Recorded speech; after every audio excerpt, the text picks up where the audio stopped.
I'll call the meeting in order and welcome everybody to the January 26, 2026 City Council work session. Can I get a roll call, please? Councillor Nunnally. Here. Councillor Walker. Here. Councillor Gabrielle. Here. Councillor Blank. Here. Councillor Dowd. Here. Councillor Waterman. Here. Councillor Fisher. Here. Councillor Leftridge. Present. And Mayor Hunter. Here. All right, we have two items on the agenda this evening, and the first up is the oath of office for our new council member, Mr. Leftridge. If you please step forward and take the oath.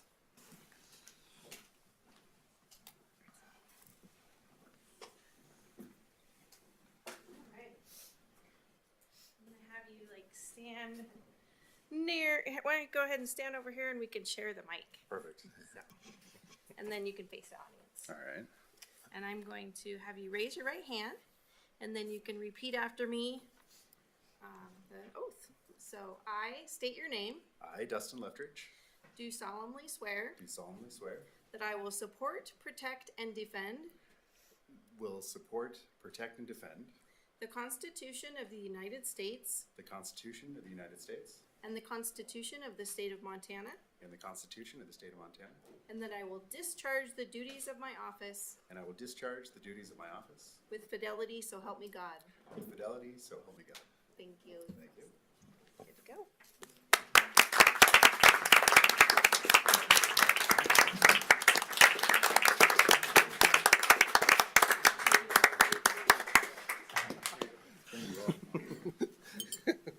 Well, welcome, Mr. Leftridge. Happy to have you on board. The next item on our agenda is the Montana Land Use Plan update. Mr. Nygren. Yeah, Mayor and Council, it's been some time, but staff has been working with the community to update its land use plan. It is a requirement of state law, going back to the 2023 legislative session. Really what it is, it's just an update of the growth policy, but it does have a lot of nuances to it. Does change the planning paradigm as far as how planning is done. It really is a document that front loads the planning process with the idea that more actions would be done administratively by staff later on in regards to subdivisions and things. It does not take away all the planning efforts that would go into both the planning commission and the council, but it certainly does make some changes. Like I said, been doing a lot of outreach and discussion on that the last year and a half or so. And with that, I'll turn it over to PJ Sorensen, the Assistant Director of Development Services, to really just go over what it is, how we got here, the planning process, and then certainly this does not have to be the end of it. The plan would be, and we'll discuss this as we go on, but more work sessions. We do have a bit of time here to really refine the document if we need to. But with that, I'll turn it over to PJ for the staff report. All right, thank you, Mayor, Council. I'm going to step through kind of three parts in a presentation. Part of it is really kind of explaining what the Montana Land Use Planning Act is as far as the state statutes are concerned. It's also known as Senate Bill 382. People refer to it that way. Kind of wanted to touch on some of the community outreach that we've done over the last year and a half, and then just kind of give you a summary of the plan itself, and then we can get to any questions and discussions at that point. The city currently has a growth policy. It's called City of Kalispell Growth Policy Planet 2035. It was adopted by City Council in 2017. The growth policy reflected state statutes in existence prior to 2023. As a policy document, it is not a regulation itself. Rather, it provides guidance for land use decisions such as the creation of zoning districts, which need to be in substantial compliance with the growth policy or now the land use plan.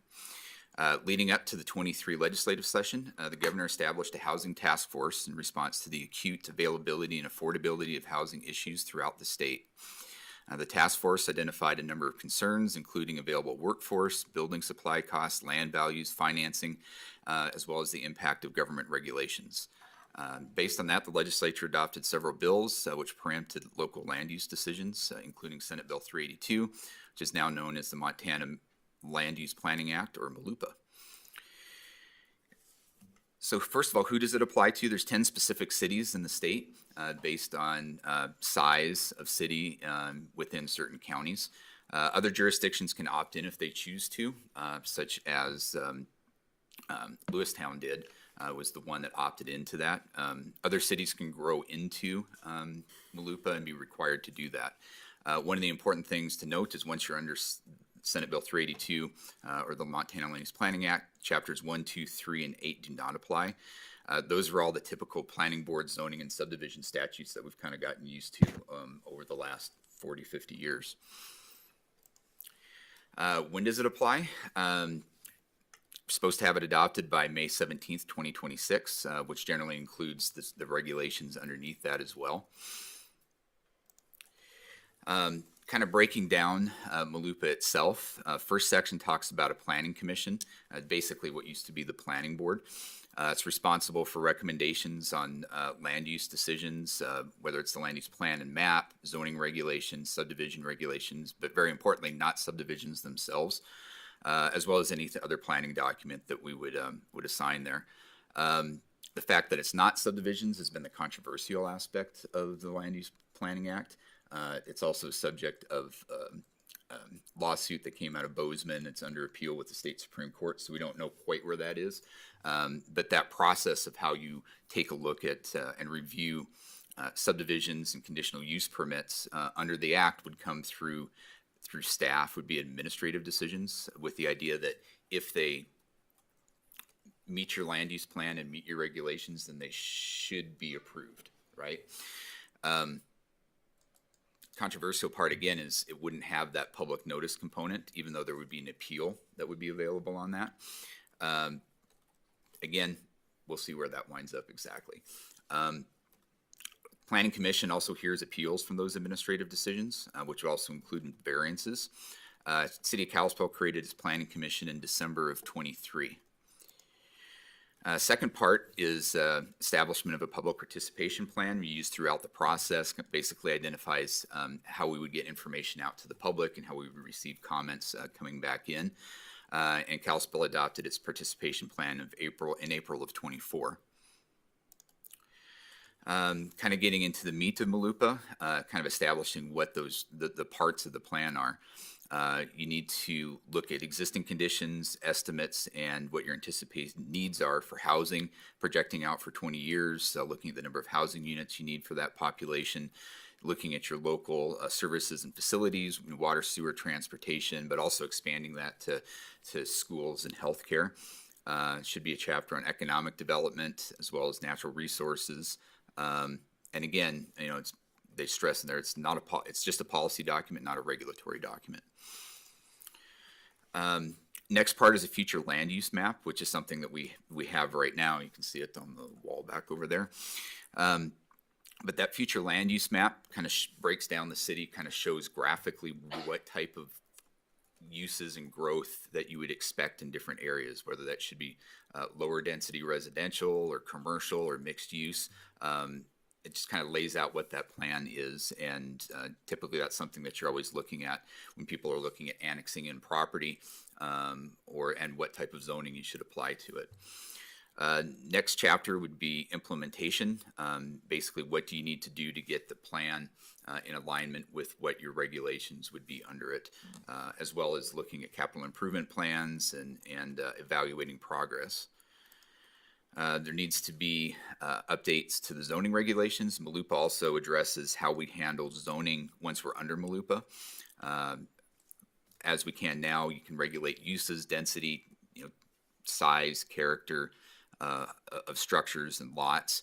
One of the things that's really has been added here is there's 14 housing strategies that are identified in the statute, and we have to adopt at least 5 of them. And I'll touch base on that a little bit later as to what direction we're looking there. In a similar way, subdivision regulations, we would be adopting standards, updated standards based on MLUPA. And again, that new process, which is kind of in a state of flux. As far as community outreach, that was a significant part of the development of the land use plan. It took several forms throughout the process. First major outreach event was at the 2024 Northwest Montana Fair, where the Development Services Department has an annual booth. We also did it again in 25. Beginning in the fall of 24, Planning Commission began a series of 16 public work sessions, which generally occurred each month, and each of which included a public notice. Those work sessions included presentations from Kalispell Public Works on city infrastructure, Kalispell Police and Fire on emergency services, Kalispell Parks, as well as a representative from Department of Revenue regarding property taxation. Other work sessions included reviewing draft chapters and discussing priorities relating to housing strategies required under MLUPA. Also beginning in the fall of 24, staff met with about 40 stakeholder groups. Those groups included large presentations to Leadership Flathead, Chamber of Commerce, and Rotary, as well as a number of smaller groups. City boards were included, such as the Parking Commission, Urban Renewal Agency, as well as community groups, including Northwest Montana Land Trust, West Valley Naturalists, and Forward Montana. Other county and state agencies were included, such as Fish and Wildlife, Job Service, school and fire districts, Flathead County Planning, Flathead County Roads, Mountain Climber, and the landfill. Meetings were also held with private service providers such as Logan Health and Flathead Electric, as well as nonprofits such as Samaritan House and the Warming Center.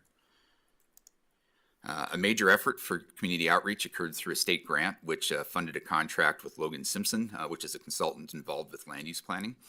They constructed a website, it's engagekalispell.com, and helped coordinate a series of pop-up events and open houses in March and July of 2025. The website created a platform for the city to disseminate information and for the public to submit comments and participate in a survey. The survey incorporated earlier responses on a written survey form used at the fair and other events, and this website was in addition to the regular city website, which provided an additional connection for the public. The in-person events in March and July of 25 included events at diverse locations such as breakfast at Sykes, evening events at Bias Brewing, mornings at Coffee Traders and Black Rifle, lunch at FECC Commons and the Senior Center, concert at Picnic in the Park, event at the library, pop-up along the Parkline Trail, and open houses at Depot Building and City Hall. City sent out nearly 20 social media posts on Instagram and Facebook to help promote those events and encourage participation in the development of the plan. Additionally, we had a booth at 2 different Thursday Fest events last summer.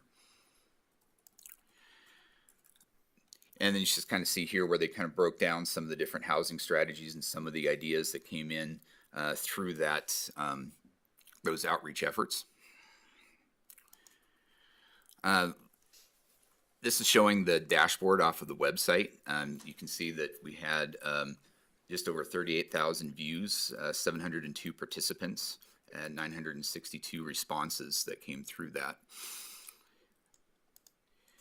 Included a questionnaire. And in that questionnaire, there was 2,200 views and 212 participants on that questionnaire form. Through that website, people could also sign up for email updates and get notifications when there were work sessions and other events that were going on. Local media also provided a means for communicating with the public. At least 25 news reports, both in print in the Daily Interlake and the Flathead Beacon, and through television interviews on ABC and KPAX, discussed the land use plan, outreach events, and ways to get involved. In addition, staff participated in radio interviews on KGEZ and was interviewed on a local podcast called Heart of the Flathead, which was published this fall. We did include copies of written comments that were submitted throughout the process, and those were included in the packet. Getting into the land use plan itself, first it kind of lays out a vision for Kalispell. Kalispell has always been the heart of the Flathead Valley since its founding as a railroad division point in 1891, all the way through today as the regional hub for commerce, healthcare, education, and government. The vision we've crafted with the community reflects a strong, diverse economy, housing options for all residents, park and connected greenways across our city, and infrastructure and services that keep pace with growth. An underlying policy through there was growth shouldn't change who we are. It should strengthen what already makes Kalispell special. Chapter 1 laid out existing conditions and population projections. Today, Kalispell is home to more than 33,000 residents, which is a 40% increase since 2010. We're also a regional service center with the daily population often exceeding upwards of 70,000 people in peak seasons because of workers and visitors that rely on services, retail, and healthcare. Growth is visible everywhere, subdivisions on the outer edges of town, infill downtown, major healthcare and commercial investment. All of those signal that Kalispell is a dynamic and evolving community. Growth brings opportunities as well as responsibilities. By 2045, we anticipate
utility services such as water, sanitary sewer, stormwater, and solid waste. Looks at the transportation system and city parks as well. Additionally, while not provided by the city, healthcare and education are important services that support growth in the community. It's important to note that the city's facility plans are incorporated by reference through this chapter. Chapter 5 is economic development. In conjunction with information in Chapter 2 relating to existing land use and zoning, this chapter addresses issues, goals, policies, and recommendations related to commercial and economic development. Chapter 6 is natural resources, environment, and hazards. Growth needs to be balanced with protection of the valley's natural environment, water resources, wildlife corridors, scenic values, and recreation areas. This chapter reviews multiple aspects of the natural environment in the planning area and how they relate to growth. Physical conditions such as water resources, floodplain topography, soils, and seismic issues all have a bearing on how Kalispell should grow, as does the wildland-urban interface. This chapter also reviews wildlife and habitat, as well as natural resources such as sand and gravel and forestry. Chapter 7 is the future land use map. Future land use map is the central tool in MALUPA, which is required for guiding how and where Kalispell grows over the next 20 years. It reflects anticipated and favored patterns and intensities of development based on our population projections, economic growth, and local service needs. Chapter also looks at how those designations support the land use plan and the city's ability to manage and support growth, particularly as it relates to housing. Chapter 8 is implementation. A key component of any plan is how you implement it. This chapter reviews zoning and subdivision regulation updates, including the specific housing strategies that we would be adopting. Additionally, a housing study to provide more detail is recommended, and funding would be provided through a federal grant, which is currently pending. It also discusses capital improvement facility plans, which are incorporated into the land use plan, potential update of the extension of services plan, and how to update the plan when necessary or appropriate. Chapter 9 is neighborhood area and issue plans. This chapter incorporates existing neighborhood and area plans and issue plans that were previously adopted by the city. Those would include the Highway 93 North Area Plan, 93 South Corridor Area Plan, Kalispell West Neighborhood Plan, Core Area Plan, Downtown Plan, the Annexation Policy, and the Main Street Safety Action Plan. With that, staff had recommended to the Planning Commission that they adopt the land use plan, and they did adopt that as findings of fact and forwarded a positive recommendation to the City Council for your consideration. As Jared had mentioned, we're looking at this as a work session here. It's a lot to put your arms around. I certainly want to have some discussion on that, and we do have some time certainly now to have some of those questions answered, and can take as many work sessions as we need to kind of put our arms around that and move things forward. So with that, I would turn it over to the council and see if there's any discussion or again any questions you have for us. Great, thank you, PJ. Appreciate that presentation. I think what I'd like to do is similar to the previous work session, open it up for clarifying questions and then move to public comment first and then have kind of more in-depth conversation after that. So any clarifying questions for staff? Yeah, thank you, Your Honor. I guess I have one question as a newbie to this process. in talking with my wife and with other constituents, I guess this is a question for Jared as well as anybody else. What exactly is our role up here as council? What level of detail are we looking at in these documents? Because I know there has been some concern approach to me is that council is sometimes looked at as like a rubber stamp, that things have already been approved a couple times by the time they get to council, and so we're just kind of supposed to approve things or throw the whole thing out and start over. So how deep are we supposed to go into these kind of things? What kind of questions are we supposed to be asking? What kind of amendments are we supposed to be proposing? Can you explain that a little bit for me? Yeah, I would say, first of all, the document builds off of existing documents the city has, so it's not like it's being created from scratch. So that's a good thing. I think that's honestly the reason the state required this, because a lot of communities didn't have the planning documents the city had in place. Really, what happened is we had a transportation plan, we had a growth plan, we had a water plan, a sewer plan, and so because of that, the city has approved thousands of units, right? So the city was able to accommodate that. A lot of communities didn't. They weren't planning despite the growth pressures. So really the state's saying you need to plan.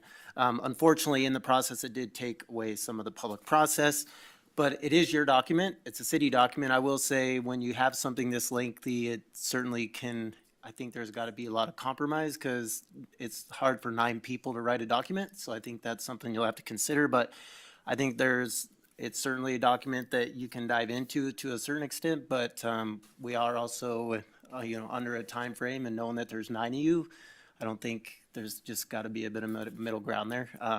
Because I think every one of us, if we had our own priorities, it would maybe be written one way or another. So you're just trying to grasp it all and come up with something that's best. And it is a living document. It's not set in stone, so it certainly can be reevaluated any time, depending on. It can be reevaluated immediately after being adopted. Staff can start to work on that. We have the staff, and certainly as priorities come up, we can continue to do that. So I guess the answer is it can be a very long process and never get accomplished. Or, in general, it's a policy document. Like PJ said, it's not regulatory, but it does guide us. So, and there is some interpretation in all these as things go forward. As every housing development, what comes forward, there's always, well, what does that exactly mean? So I hope that answers your question. I think mostly, yeah. Just the process stops with us then, so if we make changes, it doesn't go back to planning commission. No, you can make, obviously, if there's a wholesale rewrite, you'd probably want, but slight edits and things like that don't need to go back for the planning commission. You would just do them as motions or amendments to the document, whatever they may be. Certainly it can get pretty complicated depending on the extent of that. But like I said, we do have a bit of a time frame there. In the past, the council has actually set up committees to review it. That was a document when the growth plan hadn't even been adopted at that point. We didn't have one to work off, but there was a committee. The council met every single week, and we went through it chapter by chapter. In this instance, like PJ mentioned, we do intend on not only having tonight, but doing a number of work sessions, but certainly council could direct staff in multiple ways. So, Thank you. Yeah, I might just jump on that because I had similar thinking on that, and just, thinking about, I have ideas that are kind of additions or just alterations to within the context of the plan and kind of what's already there that I was planning on going through. And there's a lot there by itself. But then there's kind of whole much bigger picture departure from the whole way we're doing things, that knowing we're not going to get there by May, by the deadline to adopt that, and instead that would be something we move forward on, or I would propose we move forward on after we adopt this and start kind of a new process. So that was kind of my thinking on that, but similar questions. Mr. Waterman. Just a quick, so it is a living document, and we're passing a 5-year plan. So those of us who just got elected and served 4 years, we'll see the beginning of the next plan within our term. Is that? Absolutely, and I mean, within the next couple months, we'd be hoping as what's in the current budget as a housing study, for example, and that's gonna be a component of the land use plan as well. The water and sewer facility plans, which are gonna be a work session coming up, those are part of the land use plan, cause those are all part of it. So not only the text of this document, but just in general, some of the writing documents that go along with it, the council's gonna be reviewing here within the next year, so. And just following up with that clarification, because it's a living document and something, the appeals not only go, the planning commission still will exist, and then we exist as well. So obviously, we still get to participate within the next 5 years within that. It's not, I fear with some of the public comment and just some of the comments in general is that we're getting rid of the whole public process, but we're changing the process. Yeah. And it is active. Yes, the planning commission and the city council still create the policy and create this document. So as it needs to be updated, it'll follow that process, just like it has in the past. And then one last question about the 14 requirements. We select 5 out of those. If we didn't select 5 of them, all 14 would be pushed on to us from the statute. Is that correct? Right. So if you don't have a land use plan adopted by mid-May, then all 14 would be applied to you. Or if you don't, if you only pick 1 or 2, then all 14. So you have to be fully underneath that, or all those kick in. But many of them, as you said, we already had within our policies. It wasn't that. Right. I think the ones that the planning commission selected there were mostly things that we already do either completely or mostly in any case. So Okay. Thank you for explaining that process. Mr. Fisher. Thank you, Your Honor. So I get the living document, but I question, how many times will council see this before May for comments? I mean, like, should we be going crazy with thoughts tonight? I get what you're saying, Mr. Hunter. Or do we submit them over time? How many times will we see this before May as a council? And then second question is, if Bozeman is successful, I assume they're trying to throw this out. Does the whole thing go away if Bozeman is successful in their lawsuit, which I assume is against the state law? Right. So there's a couple different layers to what's going on with that. And, it's important to recognize that, it's a big statute. And so part of it is the land use plan itself. That's not being challenged in court. So the one issue that kind of came up and is moving forward to the state Supreme Court, or has moved up there in pending decision, is how you work with that public hearing component and public notice component once you're under that plan. So there's nothing about the plan itself. You can adopt the plan without really doing anything in terms of what that public process is. That public process gets defined under your subdivision regulations and your zoning regulations, which are part of the implementation of the plan. And hopefully we'll have guidance soon from the courts on what we need to do there. The legislature built in with its cleanup bill in this past spring some variations of that are currently in place to try to address what that situation is if that gets overturned. But it's under this, I guess short story is it's under the same overall statute, but they're different components of that. So adopting the plan doesn't take away anything in terms of what a public process would be for a subdivision review. Thank you. And does any money come from the state for cities to, if we're planning for 23,000 new residents and 10,000 new homes 20 years down the road, no money comes from the state to help us guide intersections, roads, streets, infrastructure? It's just flat from the state, but implement all this planning for 20 years down the road. Right. I mean, there's certainly some grants that you get out there for a few things, but yeah, I think a lot of what the plan is about is saying that growth is happening out there, and just how do you handle that, right? So it's not necessarily a situation where we're saying, we want this growth, or we're trying to do certain things to encourage it. It's recognizing that it's a fact of life, and whether it's people moving in or whether it's natural growth with kids graduating from high school and wanting to get jobs and being here, there's a natural population growth. And how do you handle that in terms of housing? How do you handle that in terms of the infrastructure that needs to be out there to support a community? and that's the crux of the plan, and that's what they directed through that statute.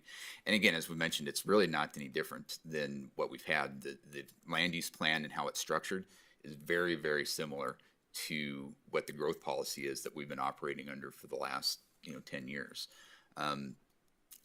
The big change in the plan itself was much more of a focus on housing, because housing has become a bigger issue statewide. So there was a lot more targeted information there. But in terms of the plan itself, that's, like I said, it's not that different than what we've had. Okay, and back to the growing document, Mr. Waterman, we make changes 3 years down the road. Something's just not working for Kalispell. Do we need state approval to change something for the city of Kalispell? No. So the way that that's set up is, if there's something that comes up where there's a big change out there and council feels like there needs to be a review of what the land use plan is, council can initiate that. There's an automatic review every 5 years. So the idea is you're projecting growth out 20 years. At a 5-year period, there's a formal review by the planning commission about whether or not you would reopen that and do like a major update through that. But same way that we've from time to time have seen updates to the growth policy, same thing could be done in this situation here. And actually the implementation plan really calls that out. It's most of our sections say that there should be a continual monitoring of what's out there to make sure that it's still a current document and still applicable to what you're seeing out there. Some things are more specific, like the capital improvement plans and the facility plans, and where those things get triggered at.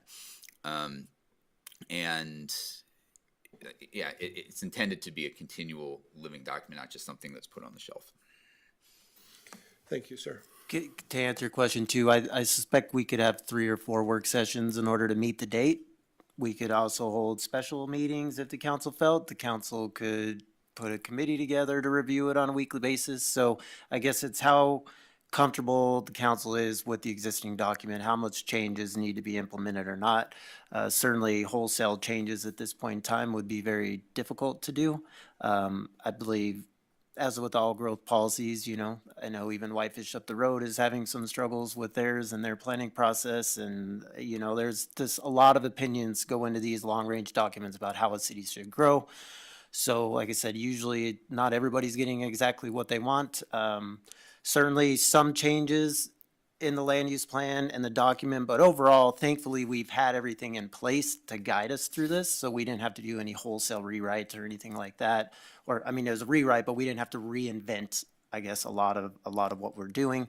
So a lot of it is kind of continued path forward, continued planning forward, although there is a lot more focus on some housing and housing changes and some densities and things like that. So Thank you for that. I guess to add, I'd love to see it on the agenda because I think we all have several things that we'd like to discuss.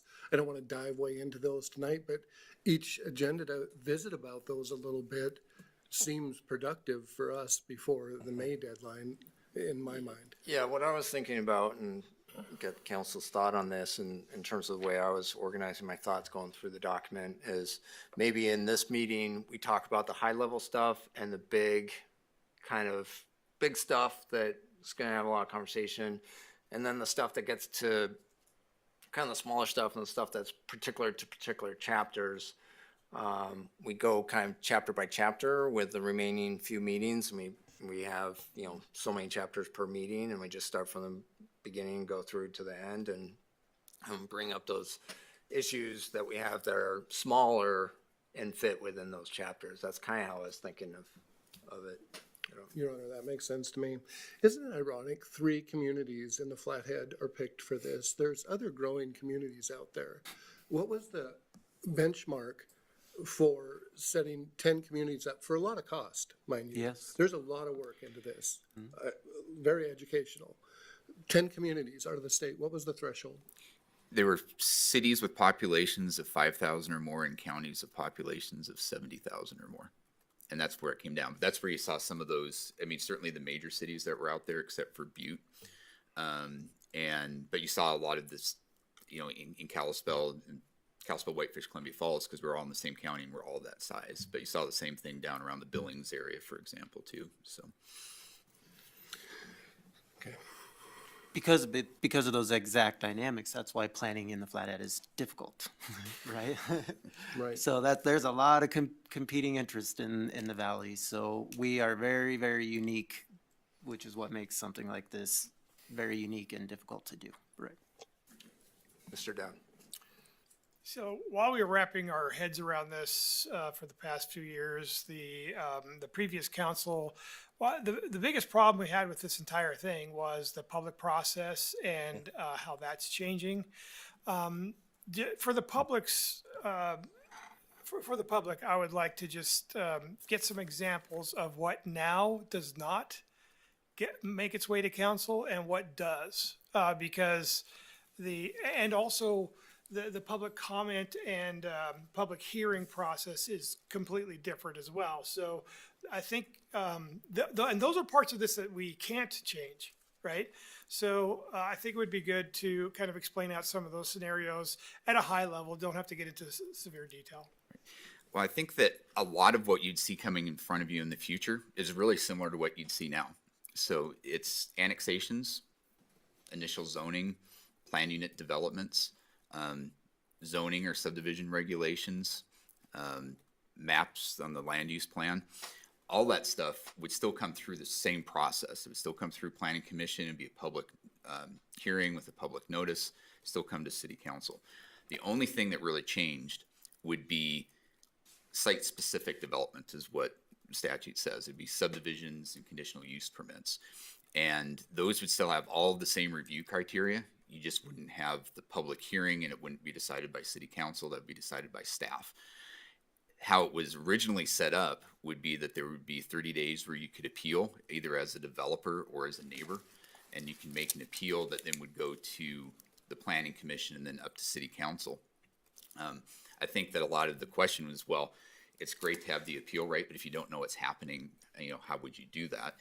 The tweak that they'd made in the statute would be to allow for a public comment period instead of a public hearing. So there'd be a notice that would go out before a decision was made and public comment could come in. And there'd be different thresholds about whether issues were identified that weren't considered in your land use plan. But I think that's the crux of what's in front of the state Supreme Court. I think that was what a lot of the frustration was with what the land use plan was. But it's really kind of narrowly confined to that aspect of the processes that you would see coming forward. Well, let's say, for instance, are we going to see all these initial plats and final plats if they don't have a CUP attached here at council like we were before?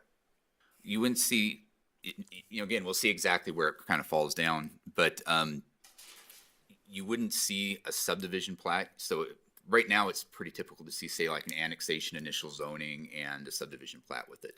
What you would see would be the annexation and the initial zoning. The subdivision plat staff would do after the fact. And it would be reviewed again under the same criteria that would be there. Final plats would still come in front of city council in the same process that we do now. So it's just preliminary plats in that part of the platting process. So PJ, can you give him an example of, say, the Tronstad development, how that would have worked?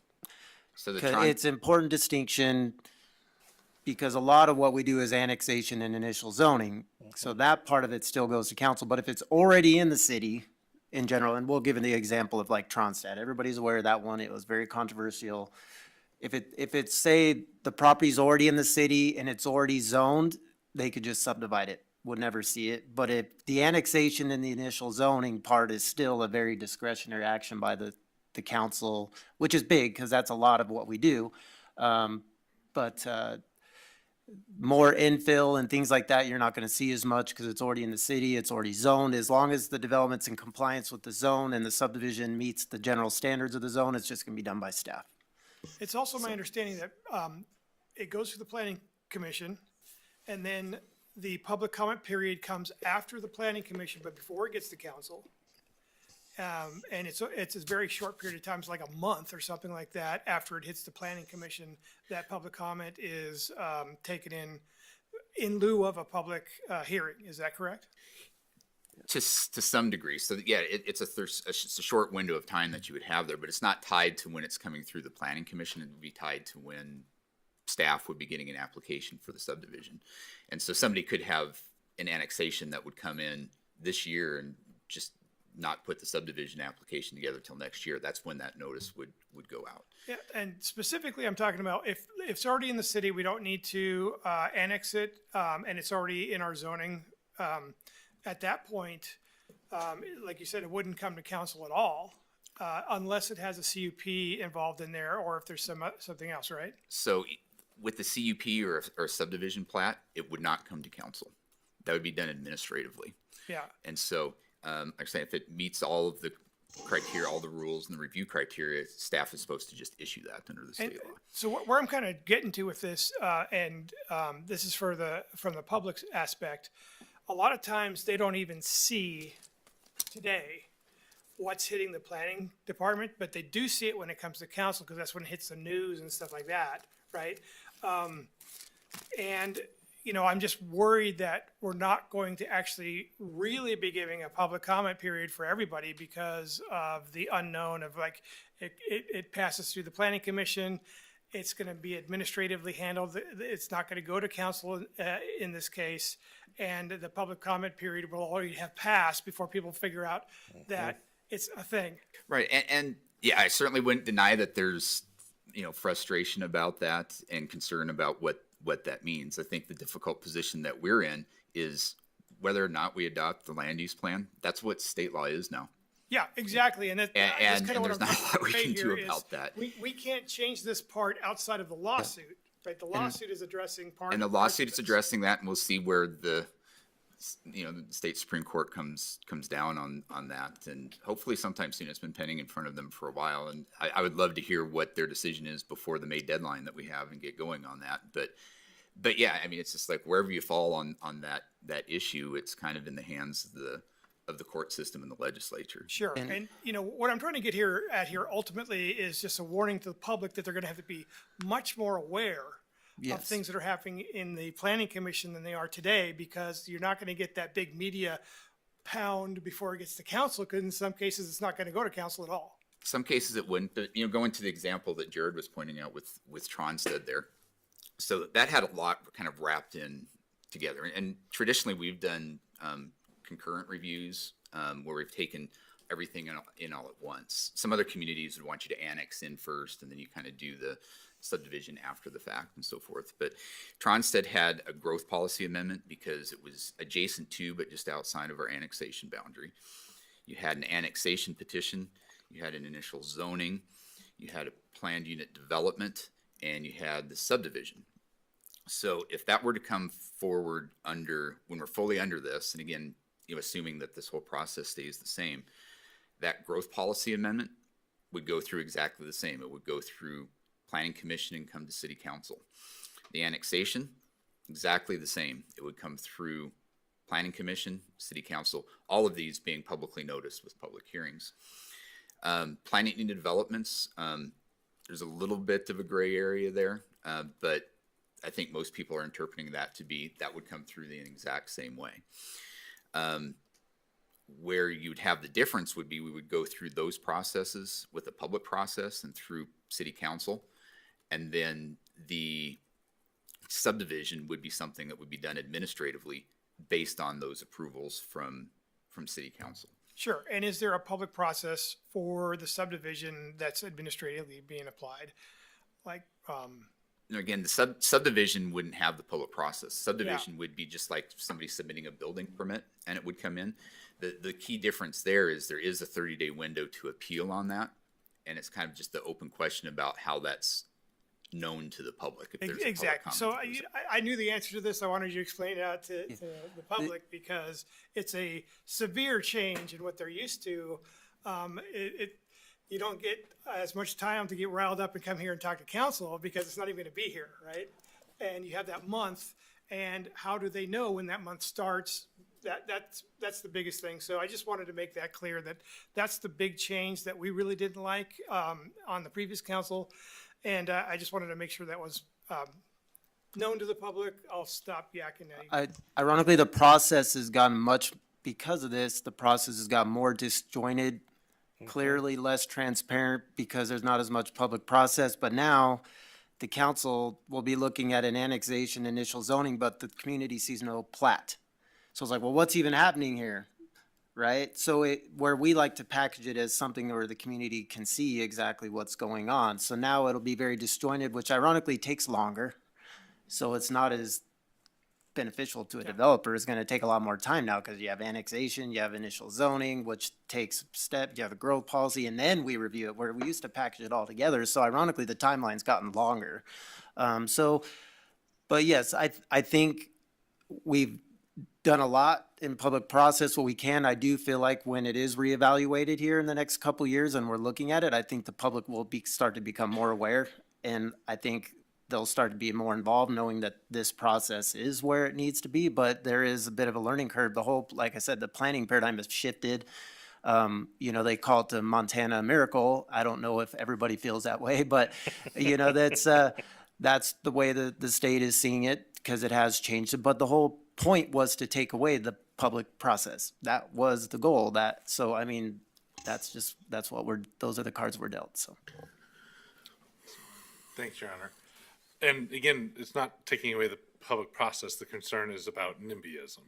Correct. Not my backyard yes, issue. It's I mean, like the extreme correct. concerns. Yes. And then also, just to be clarified, I mean, a lot of developments right now still put a placard up on their property when there's land use change. Is that correct? Or We don't have that regulation in the city. I think there's other I know there's other jurisdictions out there that do.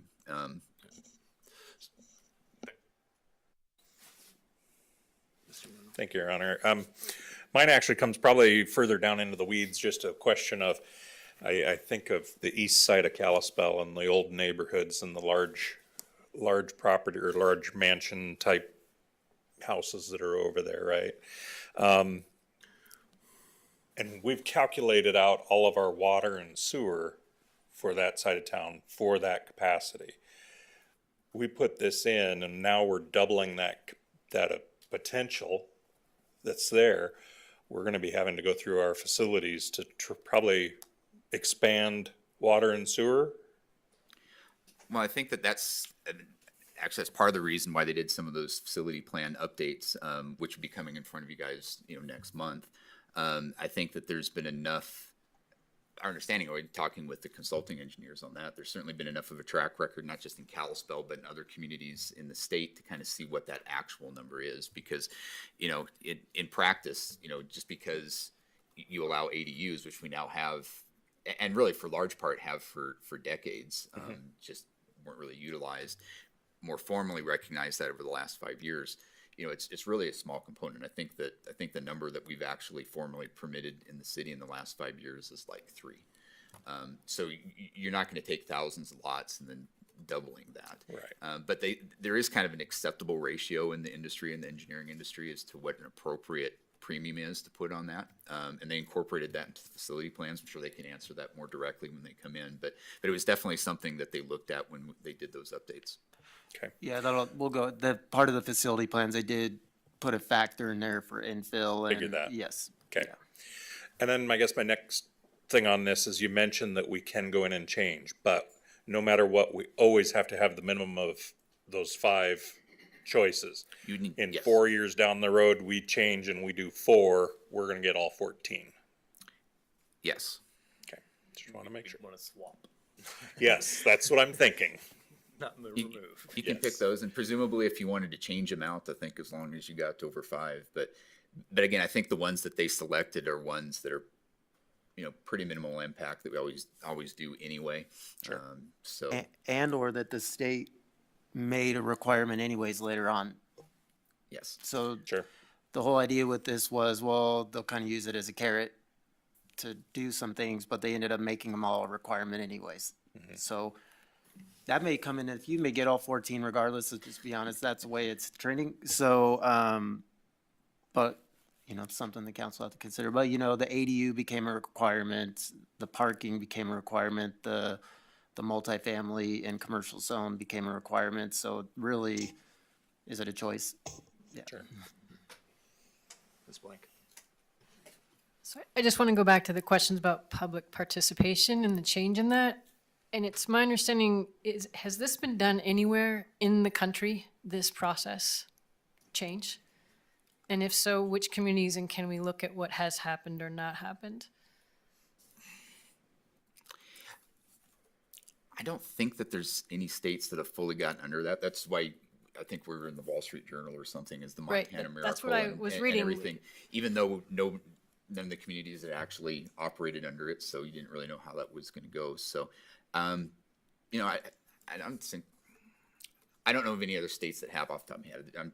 There may have been some or other communities that have.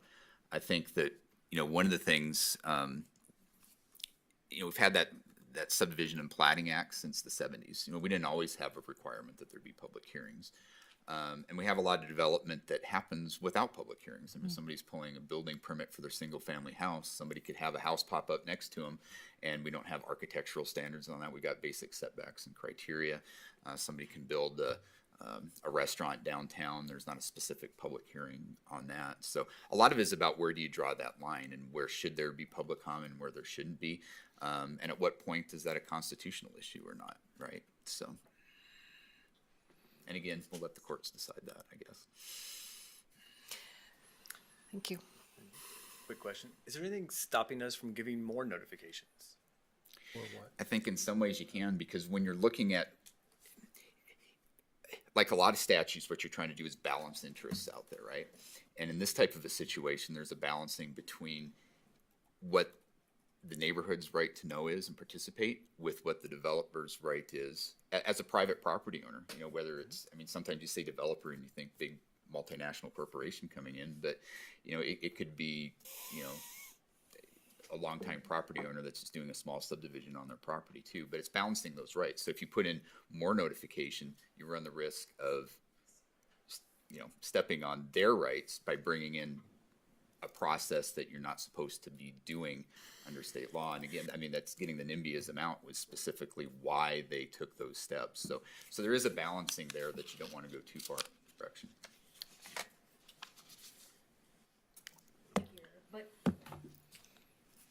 But the whole process with that is all public information, correct? So the public is gonna be able, if they know where to go to find it, they can? Absolutely. I mean, it doesn't take away anything in terms of And they freedom of can't information. be denied. We can't say, well, that's none of your business. Correct, yeah. So it's all about notification and holding a public hearing and running it through council. But yeah, you're exactly right. You know, almost everything we have is subject to freedom of information. Thank you. We initially, right off the bat, did see the gap that how is an adjacent property owner even gonna know, other than a dozer's in their backyard, that they even had the opportunity to appeal?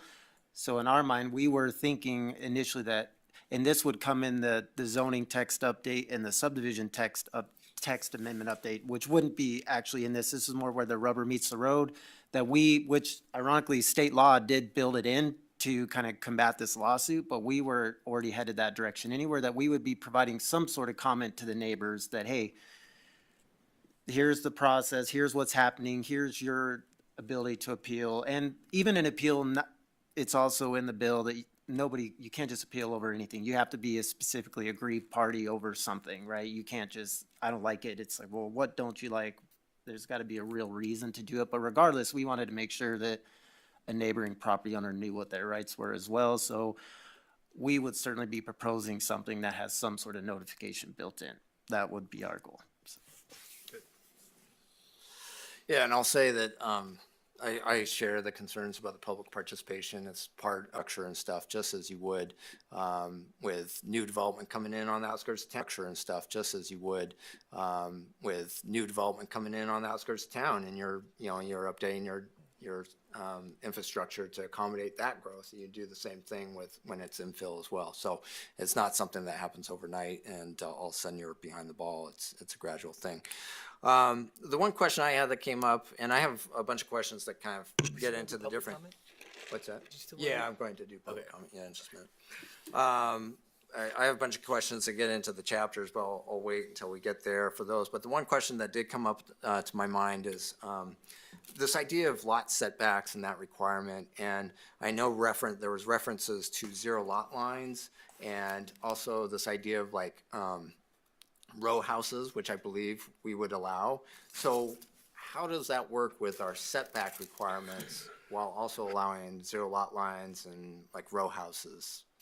So part of it is when you're talking about row houses or townhouses, you know, they're still they're considered single-family dwellings or just attached units. And so the way that we set it up is we've got a parent lot, and you apply the setback to the parent lot. And then if you've got, say 2 or 3 or 4, you just break them into sublots as you're kind of coming down.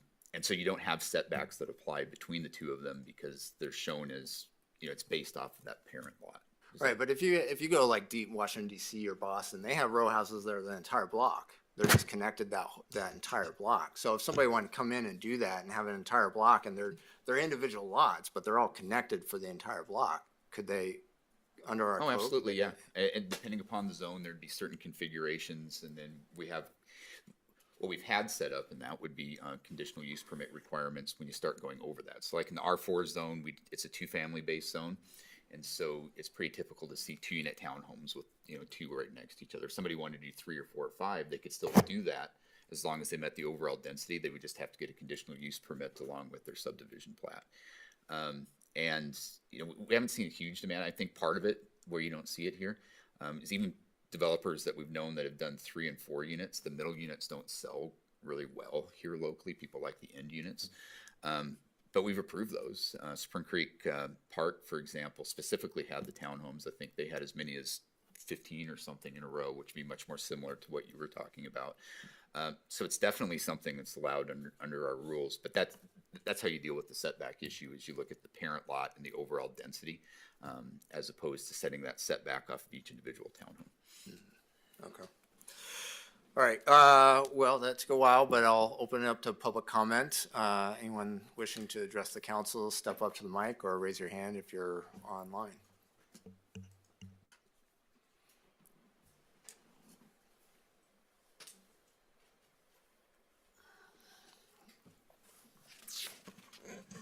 Hi, I'm Laura Katzman. I work with Flathead Land Trust, and I've been a land protection specialist there for the last 15 years.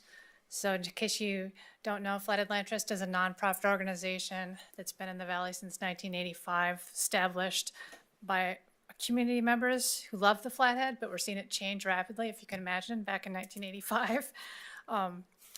And they welcomed growth. They just wanted to establish an organization that, amidst the growth, was dedicated to maintaining the qualities of the Flathead that make it a good place to live and a treasure for future generations.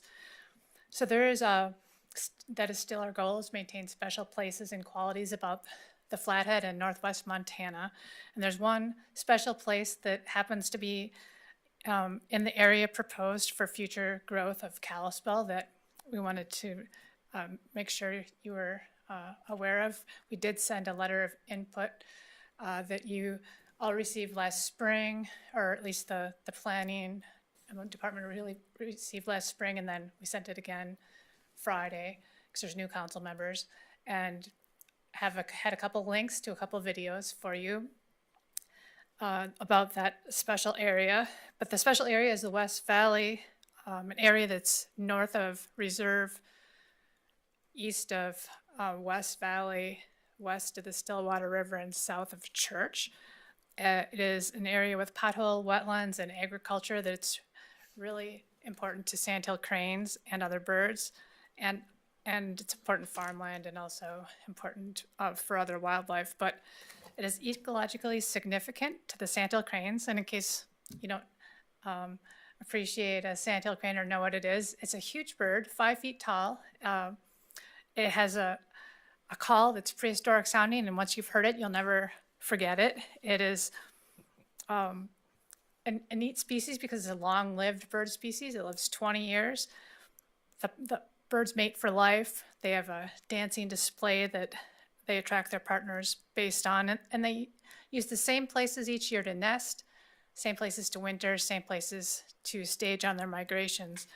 And the West Valley happens to be one of the areas they use every year to stage on their migration. So if you go out there right now, it might not look that different or special, but in the fall, for a couple of months, there's hundreds of sandhill cranes out there. They use the pothole wetlands to stand in at night to stay safe from predators, and then they have the agriculture area that they use to feed and rest and refuel on their migration. There's one conservation easement we have in the West Valley, protecting part of that area, 400 acres in size. It also has a public bird viewing area on it that is very popular because these sandhill cranes are easy to see. They're fun to see. People like it. School groups go out there. It's pretty neat. There's also 200 species of birds that use the area, including tens of thousands of waterfowl each year and shorebirds.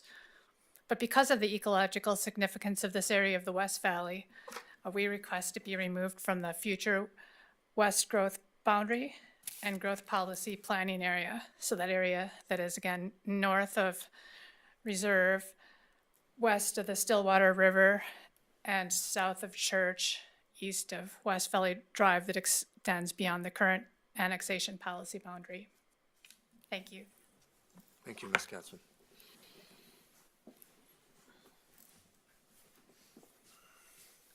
Good evening. My name is Erica Wardala, and I'm here tonight on behalf of the Northwest Montana Association of Realtors. I just had a question. I was going through the growth policy draft, and in 2018, President Trump designated the southern portion of Kalispell, specifically Census Tract 11, to be an opportunity zone. And that came with some definitions that it was a blighted area, that it was an area that could use some redevelopment help with tax incentives and a tax structure that was super complicated.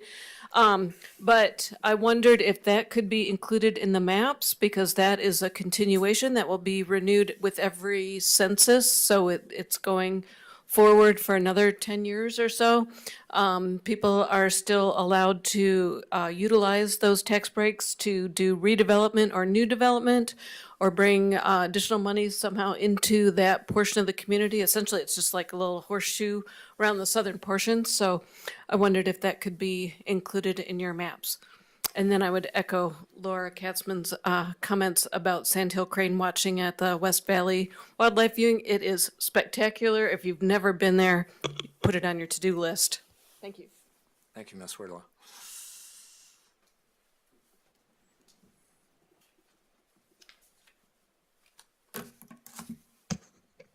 Hello, Council, Mayor. I'm Adam DeYoung. I'm here representing Climate Smart Glacier Country, and we have publicly submitted our comment as well online, but I just want to touch on a few components. Specifically, we're interested in the natural resources and environment section. We have a flood awareness project that we're undertaking for the potential for a 1964 scale flood in the Flathead Valley. And the staff has done an excellent job, including the 100-year floodplain, the cooperation across the different jurisdictions, and the many dangers that are presented with a potential large-scale flood in the Flathead Valley. In our opinion, it's a matter of if, not when, we're going to encounter a 1964 scale flood. We had several atmospheric rivers that have hit the valley. Luckily, we haven't had them sit in our valley for long periods of time and cause significant flooding, but we've been very close, and we've talked to emergency response about that in 2022, as well as the event that just happened in December. Luckily, that occurred in, well, not luckily, but the Flathead Valley was fortunate that landed in Lincoln County, because we were very close then as well with the flood stage. So with that in mind, we would propose that some amendments be made in the natural resources section to include the dangers that were already outlined, the hazards that were already outlined to our pristine water quality here in the valley, stormwater runoff, high groundwater tables, non-point source pollution are a few of those, sewer and septic as well, because any flood that occurs in this valley is going to include all of those hazards, right? That's going to create a significant impact. And it's our take and our opinion that preparedness is what we need to be doing as a community. Climate Smart Glacier Country is about building resilient communities, and we feel like education and outreach is the best thing that we can do, and including that in the flood plan, in this growth plan would be a step in the right direction, in our opinion. Expanding that to outside of just the 100-year floodplain, but the idea that a 500-year floodplain is what we should be educating the population within this valley about, and the potential for it to happen, to avoid those potential catastrophic damages on the back end that are going to cost the economy and citizens a significant portion of money. So our two recommendations is one, amend Chapter 6, Section 6.1.3 to include additional discussion of flood risks beyond the 100-year floodplain, and to explicitly reference how major flood events can exacerbate water quality concerns, stormwater challenges, groundwater impacts, and infrastructure vulnerabilities identified elsewhere in the plan, and add the following policy to the Chapter 6 recommendation sections. Policy 14, promote non-regulatory strategies to support flood preparedness within the 500-year floodplain and explore participation in the Federal Emergency Management Agency's Community Rating System program to adopt voluntary actions that will mitigate flood impacts, improve public awareness, and reduce National Flood Insurance Program insurance costs for residents and businesses. Thank you for your time. Thank you, Mr. Your Honor, for the council's information, that came in today at 3:05, and I found it in my junk mail, so go look at your junk mail. If it's in there, take it out and put it into your inbox.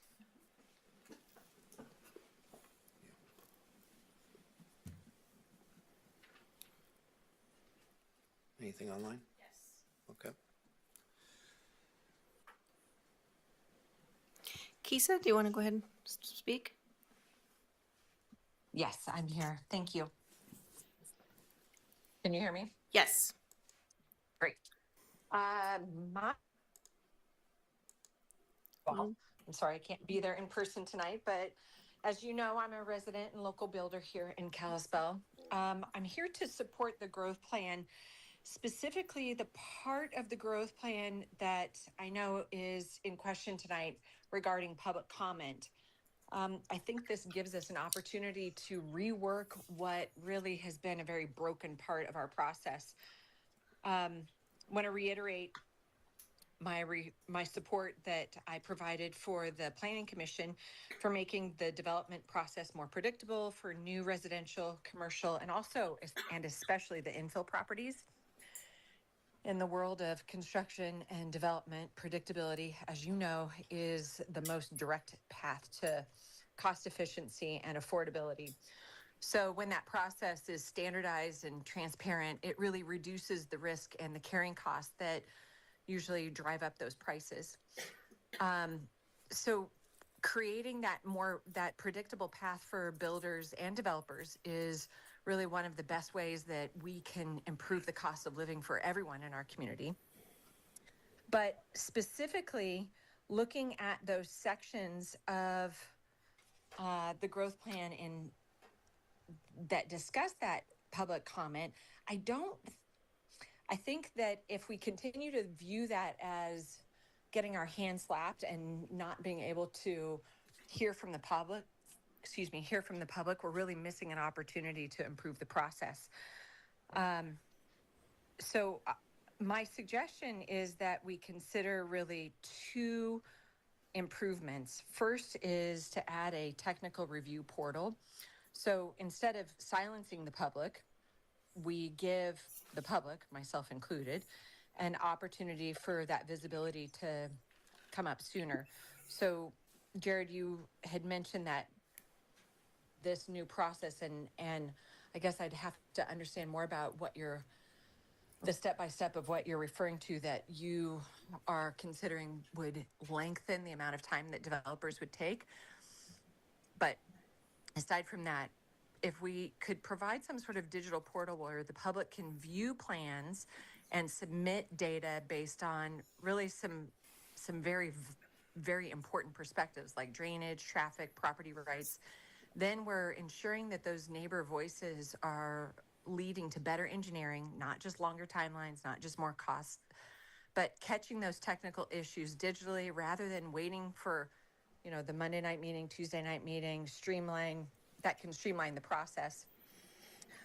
And more importantly, take out some of the emotion so that we're looking at it, again, from a more streamlined administrative engineering standpoint. The second suggestion I'm making is that we look at universal cost impact statements or cost impact analysis. So if public, city staff, or anyone on council is considering some of the perceived or prospective impact that a neighbor brings and wants to add a requirement, let's put a price tag on it. I've seen neighborhoods over the last just 3 and 4 years the neighborhoods come in front of planning commission or come in front of council, and suddenly I'm looking at paying anywhere from $1,500 to $50,000 more per lot to build a home. So what we're saying in that is, with the old process, is that not just the NIMBYs, the not in my backyard, but what we want our community to look like, and the gold flakes maybe that we want to include in our recipe, that's more important to us than providing housing for the workers that we need so much in our community. So I'll wrap it up. But I think to look at the lack of or the elimination of public comment in the way that we used to do it, to look at that as a negative, I think we're missing out on an opportunity to improve not only the process, but improve also the result for everyone, so that our voices can not only be heard, but can also mean something that doesn't just protect our own individual worlds, but also protects our community as a whole and makes our community as a whole better, and we can plan more comprehensively for the growth that, as PJ pointed out, is truly inevitable. So, thank you all. Thank you, Ms. Davison. No one.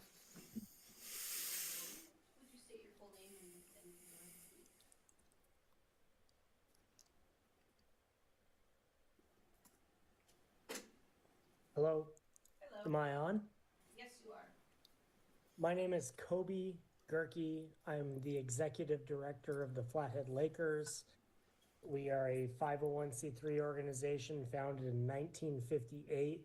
We represent over. Okay. Can you hear me? Yes. Yes. We represent over 1,600 members in the Flathead watershed. We submitted public comment on this growth policy prior to this meeting. I hope you've all had a chance to look at it. I'm just here to reinforce a couple of points. The Flathead Lakers started off as an organization really just concerned about Flathead Lake. We've grown into an organization that is working for ecological health, water quality, and a high quality of life throughout the Flathead watershed. Because the water that comes from Kalispell, Whitefish, Columbia Falls, and elsewhere impacts the entire watershed. So you have a very unique and distinct opportunity in front of you to be a part of protecting that clean water that is the backbone of this region's economy. And with that in mind, I'd really encourage you to revise your vision statement to better reflect the importance of clean water, public access, scenic views, and ecosystems that maintain those principles of ecological health, water quality. You need to look at your goals, and you need to encourage development that's compatible with and protective of water quality, soil health, and habitat resources. And you need to look at opportunities to grow as a city in places where you're not in fragile habitats. So much of this growth plan and the city boundary is in places where the shallow water aquifer is less than 10 feet below ground. We really need to be looking at that, and we really need to be looking at how the sewage treatment from this expanded growth is going to be dealt with. If we can address those issues, Kalispell can grow sustainably. People can come and enjoy this amazing quality of life that we in Northwest Montana enjoy, and we can all be better off for it. That's my comments. Please refer to our submitted comments, and if you need them again, I'm more than happy to share them. Thank you. Thank you, Mr. Gerke. That's it. Okay, I'll close public comment and open it up for council discussion.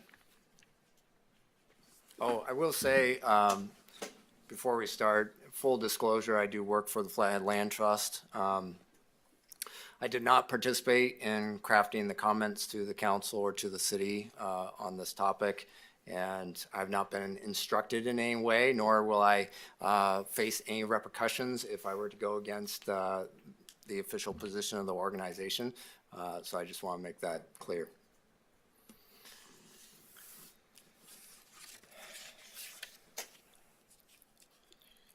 What's the start? We're gonna do high level tonight? Is that what we High decided? level, yeah, I'd say high level, kind of the bigger stuff that is more dramatic changes or whatever. We'll do the nitty gritty other meetings. Yeah, So that's fine. before we start that, can I just understand so I'm prepared for upcoming meetings? Will we be able to do it chapter by chapter? And if so, are we going to? Yeah, we don't have enough time to do chapter by chapter, but we could do 2 or 3 chapters at a time. That's We helpful could- for me in yeah, terms of so, planning. you know, obviously the good thing now, you haven't had the plan long. I know all of you dove right into it and had a lot of reading this weekend, which I appreciate that, but this will still give you some more time to digest it and also take a look at it, knowing that, yes, we could start by reviewing, you know, the intro and the first 2 chapters and then go from there. And then, like I said, we'll take whatever time we need to facilitate the process. Like I said, we got enough time here. We do have another, it's just work, it's just time. So, but it's that important and we need to get it right, so. And then I guess I'm on page 43. And for me, one of the questions I had just to frame this for me is, so I'm looking at this chart and it's saying how many additional units we need. And so I would love just an overview for me of where Kalispell is in terms of meeting its housing needs at this point in time, because I see 2025, it doesn't have data, which I assume is because it's a baseline. But it would help me just get a sense of where we are at this point in time.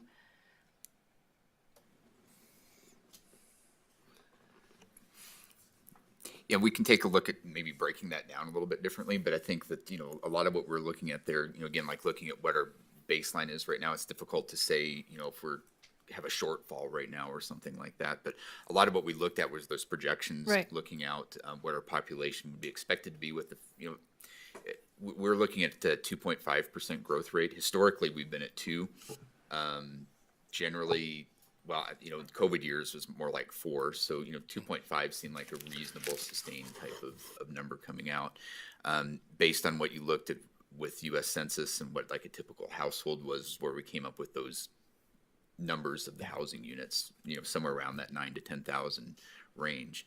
To kind of give a picture of where we're at right now, over the last, you know, 5-6 years-ish, there's been about 7,000 housing units that have been entitled. About 2,000 of those have been built, so there's about 5,000 that are on the books. So in some senses, we're about halfway there. If everything got built out, and obviously there's some of those are going by the wayside and new people come on. But I think it's City of Kalispell has done a really good job in setting the stage for that, and laying it out there for the development community to be able to build those. Part of what's in there as well is kind of looking at what our existing designations are, as far as zoning designations and growth policy or land use map designations, to show that there's available land for those units to be built. And so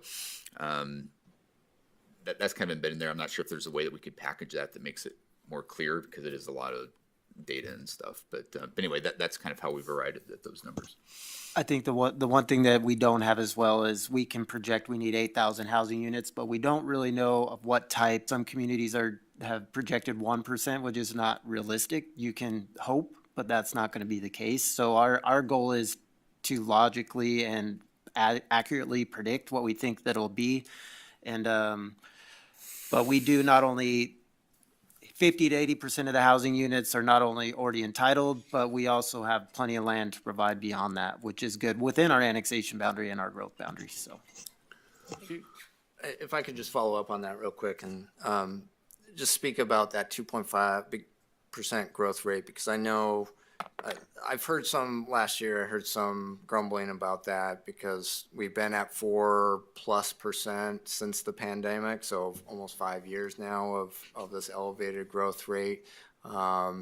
Is there, what's the reasoning for keeping it at 2.5 as opposed to saying, hey, we're in a different environment and going to like I think part of it is the 4%. I don't think is we're not seeing that sustained all the way through right now. I think that there was a real spike that everybody kind of felt in that time frame. But, you know, like Jared said, you know, that kind of tends to go up and down. 2% has been a pretty accurate measurement, even when you're going through some of the boom and bust years over the last several decades. And we did kind of round that up a little bit to kind of reflect that we have been seeing a little bit more growth. And I think that that's a reasonable projection, but that's the sort of thing, you know, going back to the living document, if all of a sudden we're seeing 4% or 5% a couple years from now, that's certainly a basis to reopen it and take a look at things. But I think as we sit today, 2.5 is a fairly reasonable estimate. Okay. Plus 4% would really scare you. Yeah, I know. I believe it. I believe it. Yeah. Ms. Blank, I'm sorry if you. No, thank you. Yeah. Mr. Dowd. Yeah, from a strategic point of view, just before we get into any nitty-gritty of the chapters, I'd like to revisit looking at our height restrictions. This is something we've talked about in council before, and I can just tell you that, you know, from my time in the Army being all over the world, if you don't go up, you're going to go out. And if you're in Great Falls, it's not such a big deal because you're going out into the prairie and nobody cares that much. But here, we really do, right? I bring up Great Falls because I was born and raised there. Anyway, we're really trying to protect our recreation, our beauty that surrounds us. And I would really look, I'm not asking for us to go ridiculously high, but we've already had a couple instances with CUPs over the last couple of years where new developments asked to go a little bit higher than we allowed. And I'd like to take another look at that. I know we kind of dismissed it in the overview, but I think it's something important for people that are planning new developments. I can't remember the name of the development, the one that's out there between 2 and 3 Mile, where they're doing the row houses. We approved them to go a little bit higher because in their plan, they actually put those in the middle of the development so it wouldn't be on the outside blocking neighbors' views and things like that. I think smart development with an increase in height is something we don't need to dismiss right off the bat. What's our current height limits for, it's different commercial versus are you talking about all height, whether it's commercial, residential? Well, you know, we've had a couple commercial requests for specific projects, and it seems like this would be more residential because that's going to affect the number of units that we need ultimately. So I'd like to see some of those go up instead of out into the countryside. Yeah. Well, keep in mind, commercial refers to also commercial residential, which would be apartment complexes. Okay, well, yeah. So yes, both. Okay. So it's based on zones. So in our main, you know, in the single family, 2-family residential zones, it's generally 35 feet in height. In apartment type of zones, so ones that are straight apartment as opposed to commercial, you know, mixed use, it's generally 45. When you get into the commercial zones, it's 60. When you get in the commercial zones, you can also have that unlimited with the conditional use permit. So there's, you know, a couple projects that you had talked about, the parking structure downtown Eagles Lot, as well as over at the Silos with the restaurant. I think were the 2 main ones we've done there. There's been a couple that we've done through PUDs primarily that have been apartment type of zones that have gotten a little bit over the 45 feet for kind of in exchange for specific design elements, you know, wanting to see better design, like you said, moving it towards the center of the lot to kind of get that away visually from the adjoining property owners. But we've done that to allow, you know, tuck under parking or try to get, you know, a little more aesthetic design with, you know, pitch roofs and things like that. So, but that's where our height is generally at. Yeah, and it's also you know, warranted for our area in some specific cases because you can go up to that height requirement with a flat top building, but that's bad for our snow seasons. People want the pitched roofs so that you know, the snow slides off instead of builds up on top of the unit. So just something to take a look at. I'm not saying that you know, it's a requirement, but I don't think we should dismiss it out of hand. Yeah, I would support in the commercial zones, you know, being quiet. I know we have that flexibility with CUP, but just outright having it higher than, what was it, 65? 60 feet is where it's at, which actually is, the state legislature actually used our standard for their height. There was a legislative bill that went through this last session to, you couldn't require a maximum height of less than 60 feet in the commercial zones, but they used our model as what they were using for that statute. And I'd be I don't willing think to go a that little those bit higher. townhomes, those row houses fit into that category, though. I think they were in, Row houses aren't, they'd be considered single family. Exactly. But I would say, in the single family, two family type of areas, 35 feet is well over what you typically see in those. I mean, usually those are, somewhere around 20 to 25 feet, for those heights. It's really generally, when we've seen people push that, it's been more the residential apartment kind of category as opposed to single family or townhomes or row houses. So in the context of a PUD, when you're designing a development and you can dictate like, well, it's in the middle of the development and you can buffer it, no problem. Question is, you just allow it by right, you get a 50, 60-foot single-family home on the east side, you're going to hear about it. So that it's a balance of protecting a neighborhood and what is compatible or what's not. So I feel like the Planning Commission, they certainly support height, as we always have, but it may be in the right situation. And through the PUD, you could do that. Commercial zones, it's pretty easy, but do you want to protect single-family zones or not? 35 feet actually is pretty high. Over 3-story, like I said, I don't even know how many 35-foot high single-family homes are in there. So if you go 45, 50, what will that turn out? Especially when it is more likely now, if you're allowed a duplex or a triplex or a fourplex, they are going to tend to push that height a bit more. And then what's that look like in an existing neighborhood? Sure. I mean, I understand that, and I didn't really want to get into like specific discussions on number of feet for whatever right now. I just didn't want to exclude it completely. I think we should at least consider it. And, you're bringing up a lot of good arguments for or against, and those, at least we should understand those.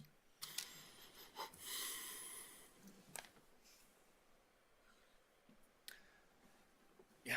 I'll say I would definitely support that. I know that I've heard of ideas similar to like where the height restriction would vary depending on the average height of the other buildings on the street. And so it could fluctuate up from that, no more than 20% above what the rest of the block is. And then as buildings creep up, the whole block would creep up together as opposed to getting one giant building all of a sudden. We allow for more gradual change, something like that. I would definitely support in residential areas. Overall, I like the plan. There's a lot of work obviously has been done into it. I don't think it goes far enough. I would like to see a lot more freedom for people. I think we're still concentrating. I'm looking at the big map on the back of the room. I'm not just staring off into space, but it's just easier for me to see it up there. Personally, I would like it to be all blue. I think the urban mixed-use zone, it basically describes what we would like our city to be with. I almost want to read it, but I lost my place. But reading that description of that zoning is pretty much what we want. We're an options of residential, options of light commercial, neighborhood commercial, of light industrial, a variety of uses that aren't required but are allowed to, let people do what they want, not force them to. You have to build a single family home here, or you have to build a business here. Let them do more of what they want to do. So I think it's a great start. But when we get down to the nitty gritty and we start getting into the different chapters, there's definitely going to be some areas that I would like to see some adjustments if we can. But it's a good start. It's a good start. Yeah, and I will say, and PJ can maybe jump in as well, we didn't touch the map. The map's there. The map's a whole other planning process too, right? We want to make sure that, as we found out at Tronstad, it all sounds good until you go to the neighborhood. And we do have some policy direction from state as well, where we're supposed to be compatible with an existing neighborhood. So when you are encroaching into rural areas, you got to be careful as to how you do it and what's the neighborhood impact going to be. So that certainly urban mixed use is something we could take a look at. And, in of itself, it's a document that you just amend the map. But preferably you would go out to that neighborhood or that area of the map and talk to the community and go about it that way and talk about what that process would look like. But yeah, the urban mixed use zone is the most flexible zone. It allows the most things. So it certainly is something that makes sense. But and again, we're talking about changing possible uses, right? Like nothing would change overnight by changing the zone, right? You would just allow future changes to occur by changing a zone. Correct. Correct. Some of that would come in, but kind of jumping off of that, I do think that there's kind of a little different analysis as you're looking at the land use map as opposed to the land use plan itself in terms of the document. A lot of with the plan, it's real, it's general. It's generally applicable. It's not a regulatory document, but it kind of lays out and kind of guides all these other land use decisions. When you start looking at the land use map, it's easy to kind of sit here sometimes and say, well, make that area blue, but that's also somebody's property, right? And somebody's a neighbor to that. And people tend to look at that a little bit more like it's not rezoning, but they kind of tend to look at it in that manner. Whether you're looking at that or the annexation boundary and moving it out. And I think that there's been a lot more controversy with the map as opposed to the plan itself as we've looked at things over the years. I would jump on that. This was something I had on my comments, so I was going to mention later, but since it's been brought up, I'll jump in on it because my focus is also a lot of it's on the land use map, and I do think it's important because when we do have things come forward and the justification for a PUD or something is like, how does it compare to the land use map? And are we diverging from that? And if you're diverging from it, then you have a bunch of people in the public saying, no, I want it this way, and that's what the map says it's supposed to be. And so now you're diverging, and that's not fair, and I don't want it. And so I think it's important in this part of the process, if this map's going to be part of the plan, that we get them basically tell the public what to expect with the direction we're going with future planning. I think so. The map, obviously, when it comes to existing development, that's one thing, and I have some comments about that. But with regards to the areas that are undeveloped, and whether it's inside or outside the city or inside or outside the annexation area, most of it is yellow, which is the suburban residential. And I think that's based on the idea, and there's even a comment in the land use plan of it, and this is page 29, a reference to it, transition to rural areas. This idea that as you get out to the edges, it's going to be less dense.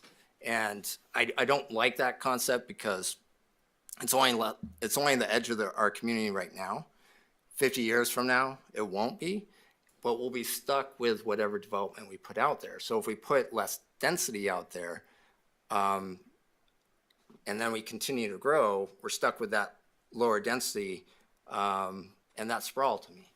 And so I've seen other communities where they have a very bright line on their growth area, and on one side of a street is a multifamily 4-story apartment complex, on the other side is farmland as far as you can see. And there's not a problem with that. I've never seen, and not to say that we're necessarily going to have 4-story apartments, but that there could be. And in fact, that reflects the way we've been doing the growth in the 6 years I've been on council, because we've had all these PUDs that have come in that have been a mix of different things, single family, multifamily, some commercial mixed in, and it's all been, on the edge of our community on these undeveloped lots. And so I think the land use plan map should reflect that, the fact that it is that mix. It's going to be these different proposals that are coming forward, and it's not going to be suburban residential. It might be. We have had some of those that come in. But on top of that, I also think the definition of suburban residential in the land use plan, when we look at the requirements of the state mandates and these 5 things that we have to choose, and you put it into our zoning, it no longer fits the suburban residential, because all of a sudden you're having the ADUs, you're having the duplexes, you're having these things that move it from, in my opinion, from suburban residential to urban residential. So we might as well just eliminate the suburban residential definition within the plan and just have a more flexible kind of urban residential that has, kind of a mix of things as well. So I don't know whether it's moving all that suburban residential on the undeveloped maps to a blue that's mixed use to say that it could be any variety of things, or whether we kind of designate it as like a to be determined, or what. But somehow giving the public the idea that it's going to be, it could be a variety of things and it's not going to be your suburban residential necessarily. Right. Well, and a couple things, because there's a lot that you had in there. Yeah. So, one thing I would say is, in terms of say making everything blue out there, I think it's something that we've had in with these neighborhood business nodes and the high density nodes that are around some of those existing intersections that are out there. And, it might be tough to see up there, but there's the pink nodes. And we've built that in both into our land use map as well as within the text of the document itself. And I think that was done to kind of address kind of what you're talking about. Is that not necessarily saying that we've just got a commercial core and then everything else is, large estate residential all around the city, but it's trying to focus some of that higher density into certain nodes, but then balancing that with, what's kind of a strong community feel that you kind of want to have some of that single family, at least as an option out there, right? And having that variety. There's a lot of things in the land use plan that talk about a variety of housing types for a variety of different needs that are out in the community. The other aspect in terms of suburban residential is one thing that we did do is look at what those density requirements would be as we adjusted, because there was a 25% reduction in minimum lot size as one of the housing strategies. You make that adjustment and kind of lay that out and what that would look like, change what some of those densities are. I still think that there's a role for suburban residential and urban residential, and I think we've made adjustments in what the text is and what the descriptions are to kind of reflect what you were talking about with that. So.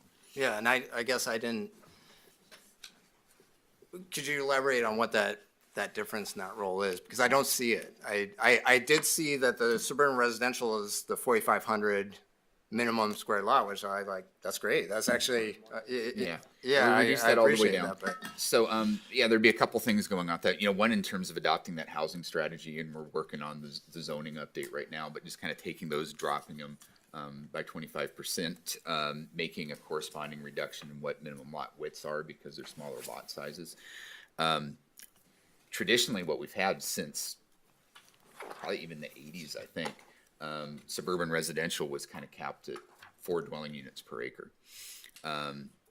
Which actually, it doesn't sound like a lot, but by the time you take out roads and parkland and stormwater areas and all of that, most of the things that people will say are higher density single family are really like 3.6, 3.7. So it's a little more dense than what you think. But what we did was we bumped that up to 7 units per acre to reflect what these densities are, to reflect what you would, and actually put language in there too, where we would acknowledge that ADUs may push that over a little bit, because that's really hard to just say, well, it's going to be double.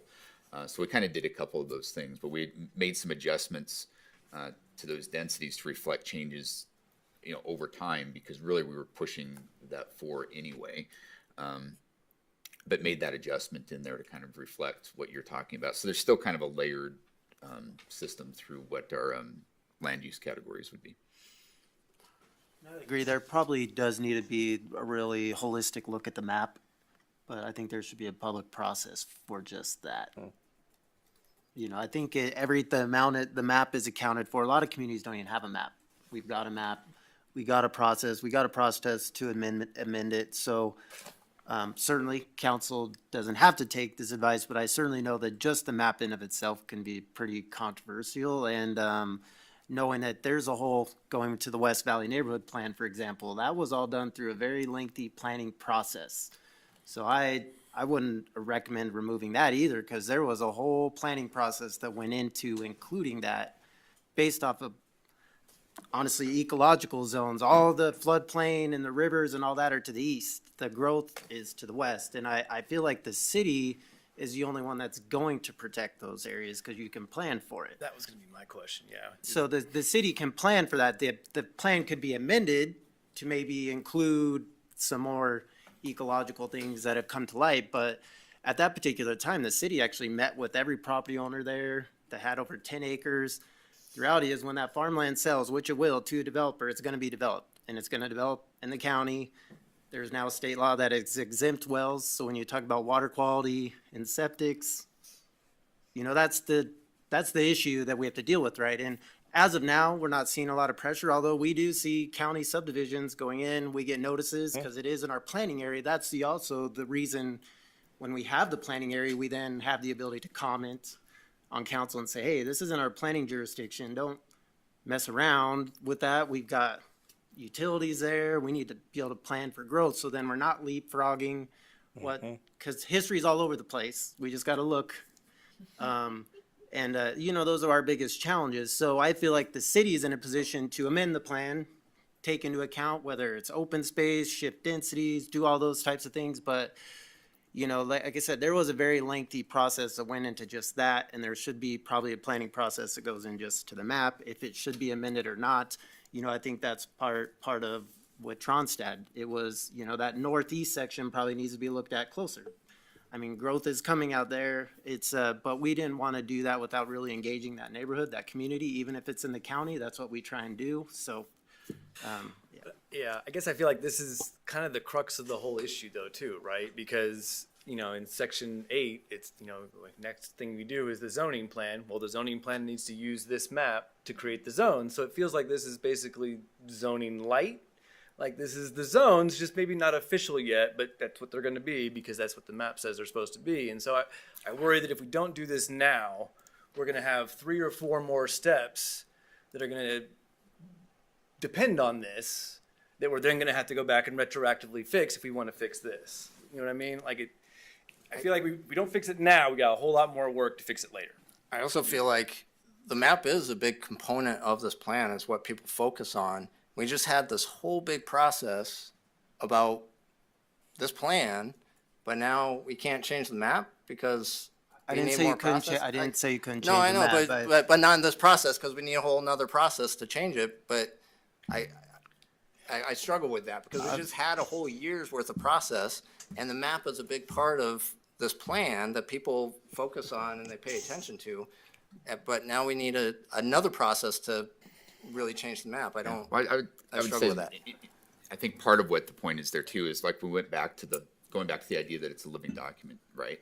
And also going back to the fact that we got a statutory deadline coming up in a few months on that.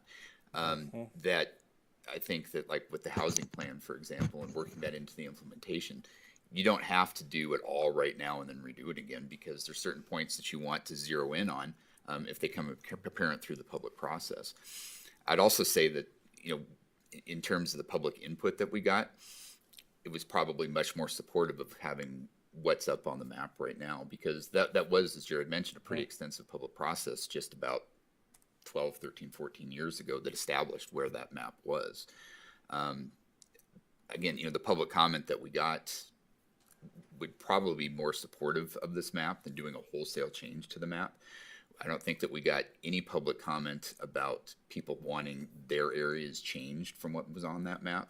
And I think that's important too in what we're looking at there. And I think where it would be important to zero in on something that's more specific to the land use map if there was going to be a wholesale change to what was going on there.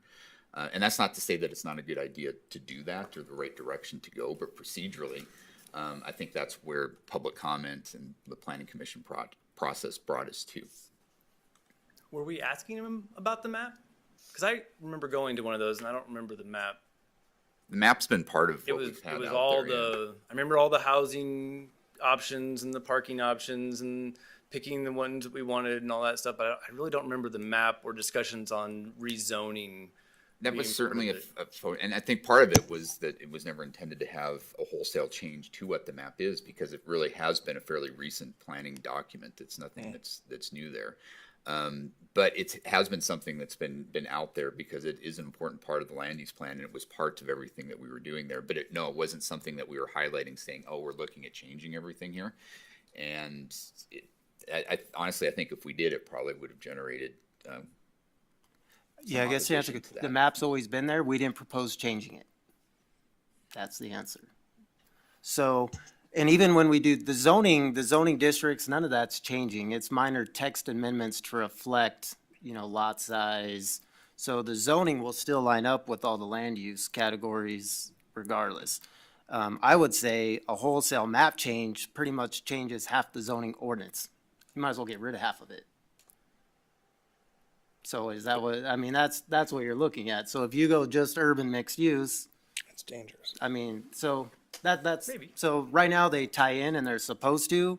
And, you know, that sounds like basically complete zoning rewrite or complete zoning change, which is certainly within the council prerogative, but certainly not something that could be done by me.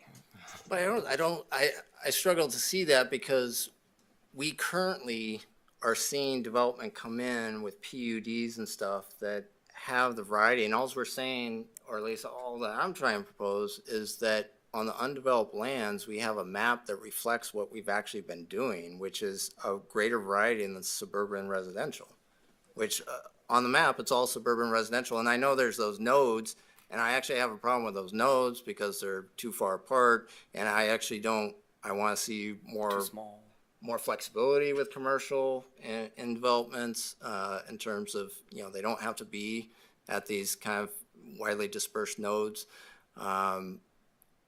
So So it has, but it's happened at those nodes. You haven't seen multifamily just in the middle of a suburban residential area. It's been at an area where it's planned at an intersection and it's a transitional. So you have a major intersection, it's neighborhood commercial multifamily that transitions into single family. So that's where you've seen it. And that does line up with our plan.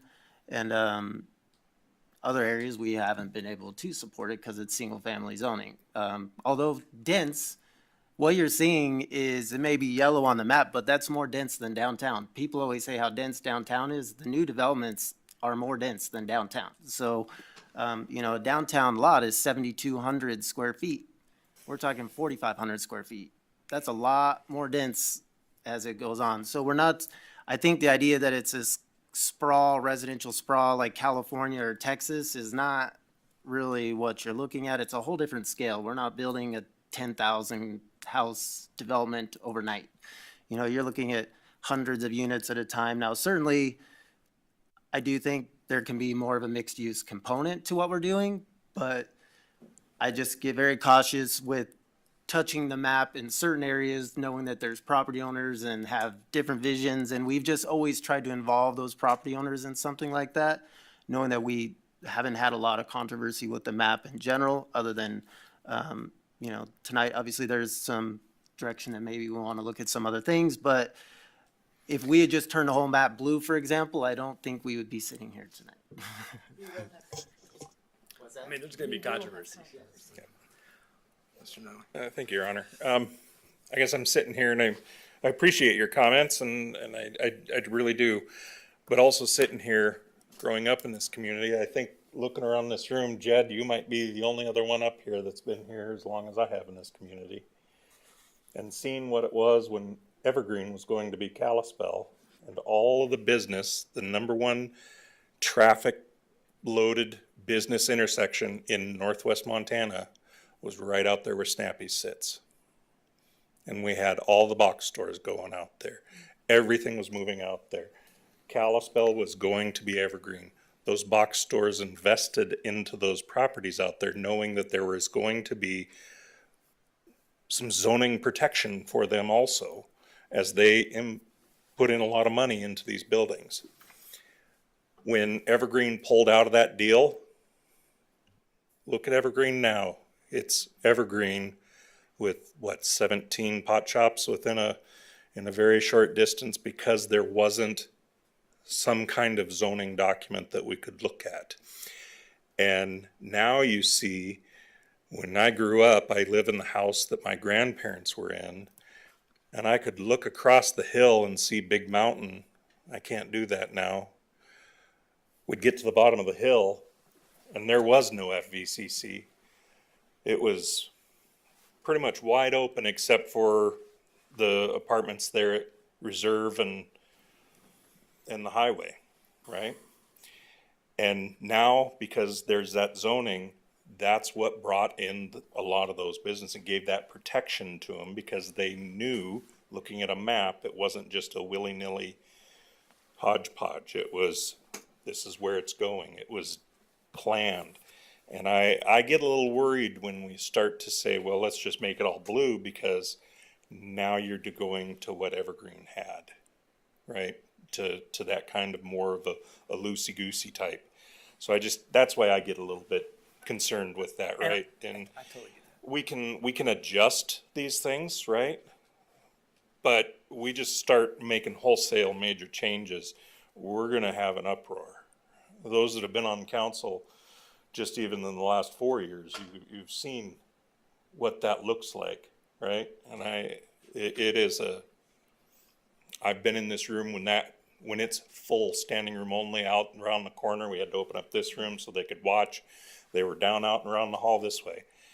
I think we have to be careful when we make wholesale changes like that. And I think this is gonna be big enough that let's get this, and then we can start talking about those things. And just to be clear, I'm not talking about removing anybody's zoning rights, just adding additional uses to zones. Yeah, I think we're going to see a big change in density just due to the lot sizes. And I'm a little bit hesitant on making any big sweeping changes until we see the effect of those. I'm the anti-zoning guy, so, I'd rather that thing was just a black outline and whatever you wanted was in the middle, right? But I know that my view isn't the view of Kalispell. I would love to see, and I look forward to seeing what this more dense and smaller lot size is going to do for us. We have a big uphill battle. I'm worried that the 5,000 units that we're waiting on being built, like half of those will not even happen. We're going to have to see some changes in construction costs and availability of workers to see some of those come to fruition. And some of these developers are not going to be able to wait that long. They're just going to bail and go to a project that they can do economically. So I think that I understand the intent that you guys are talking about. I really do. And I'd love to, wave a magic wand and fix our housing problems. But, it's also got to be palatable to the people that put us here. And, without reaching out to our respective ward people, I think that we're kind of doing them a little bit of a disservice by kind of throwing a dart at the dartboard. I do understand the intent though, right? We want to fix our housing issues. We don't want to have a lot of government complexity thrown into the middle to restrict people from what they can do.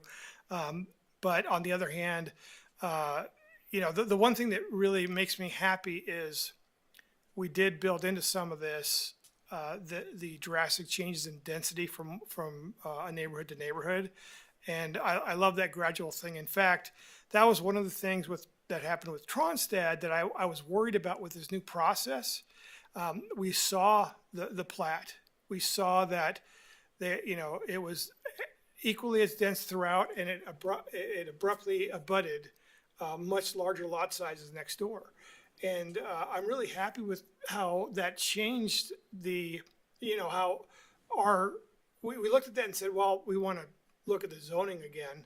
When we did that, it changed that plan so that it was more of a gradual increase in density. And then on the far side, away from all the other developments, it got as dense as it was in the initial plan. So, I struggle with this because I'd love to just remove zoning, but, I understand from my time on council here, the challenges of doing that. And, I'm hopeful that we're going to make strides, but I think it needs to be more incremental than we're talking about right now.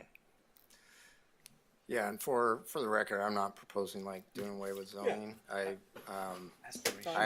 definitely support zoning too, but it'd be a much more flexible zoning and I just struggle with, what I want to see is true mixed use and where if you have a large development, a developer comes in and wants a mix of densities and stuff and uses where you have at the most busiest, intersection of streets within that development, they put some corner stores with some apartments above, and you have those and then you have some apartments along the kind of main collector street or whatever. And then behind those, you have your single family or your duplexes or whatever.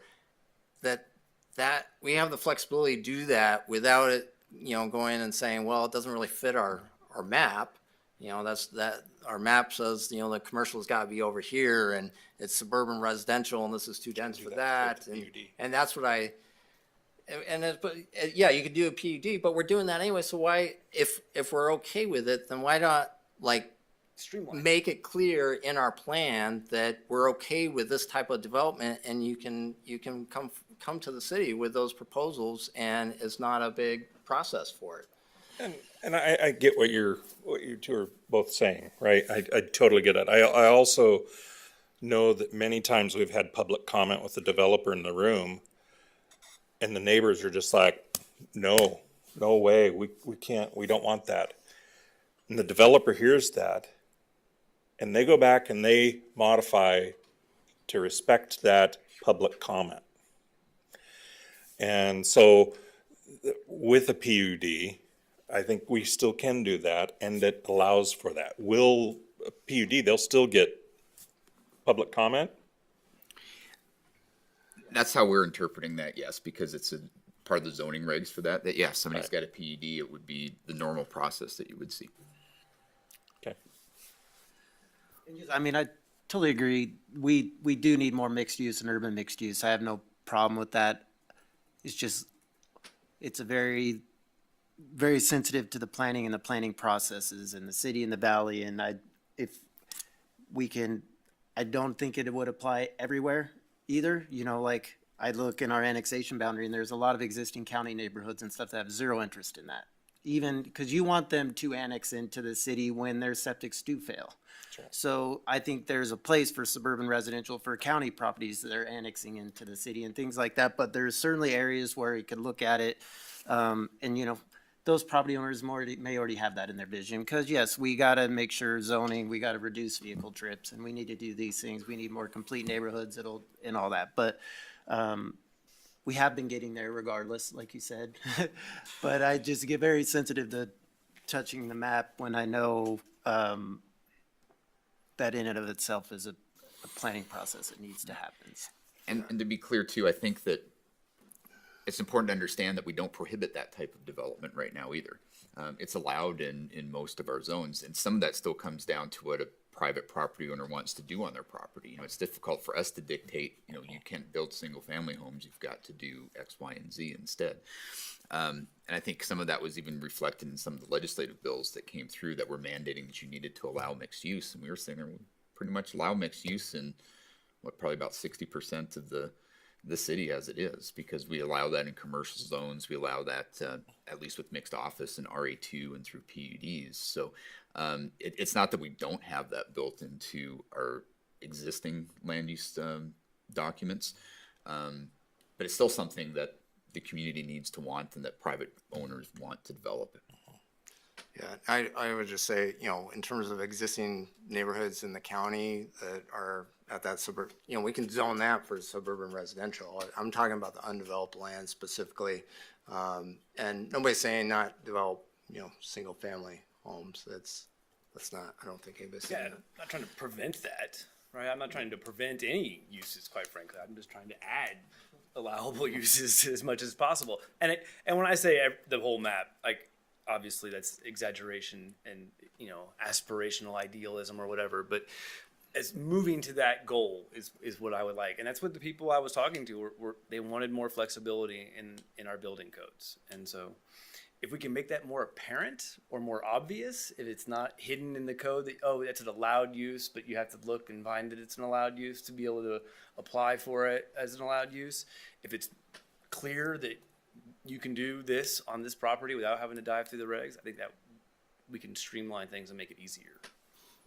I think parts of this conversation, sorry, Kyle, will keep some of these 20,000 people from coming in here. Everything's okay. So we should talk more.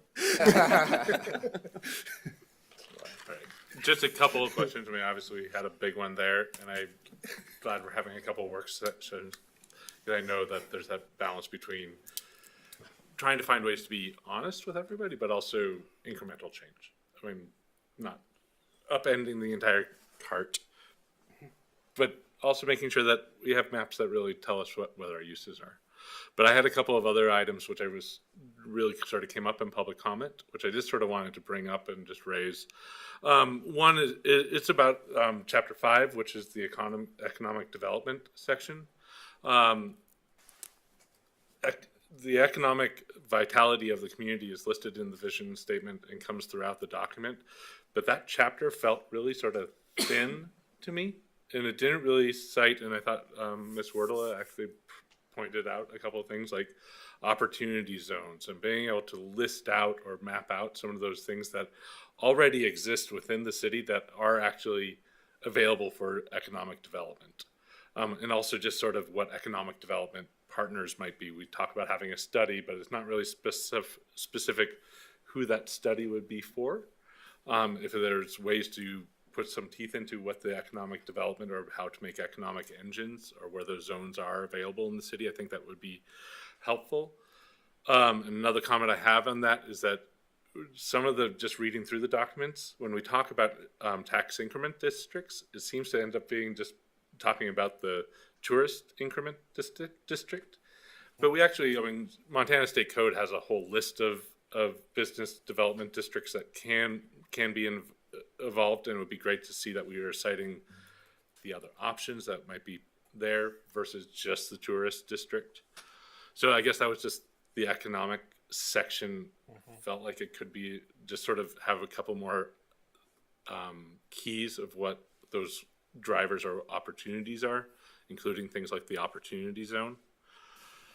Then going back to another public comment that we received, I mean, I do hope that all of us will learn to drop the conversation that we're not going to have any public comment, that the new plan eliminates that in fact we actually need to find ways to enhance that. And it would be great to find some ways to cite that and say, you know, we will be investing in education and outreach or having some of those so that people are aware of a new process.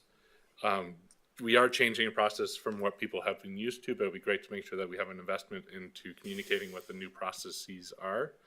And if it includes some things like a portal like Ms. Davison suggested, I think it is time to make sure that we're using the best technologies, because I know a lot of people don't like coming and talking to that public comment. And I think that if they had other opportunities, making sure that the technology is there would be really great. But again, a section that just sort of said, we are committed to investing and researching what the new public processes might be. Then final two things, and this is just a personal thing. I love public transportation, and anybody wants to talk about public transportation with me, I would love to sit and do that. But I do think that, like, because we bring up public transportation and mountain climber also comes up every once in a while in the document. And I know that, like, at least No Whitefish is having some conversations about what they wish to have.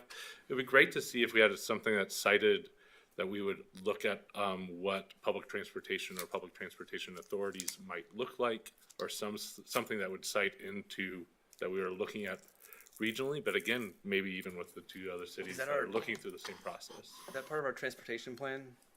It's part of our transportation plan, but I did see it noted. Transportation comes up in here, and public transportation came up a couple of times, but not, like I say, a study or being able to look at like where we are.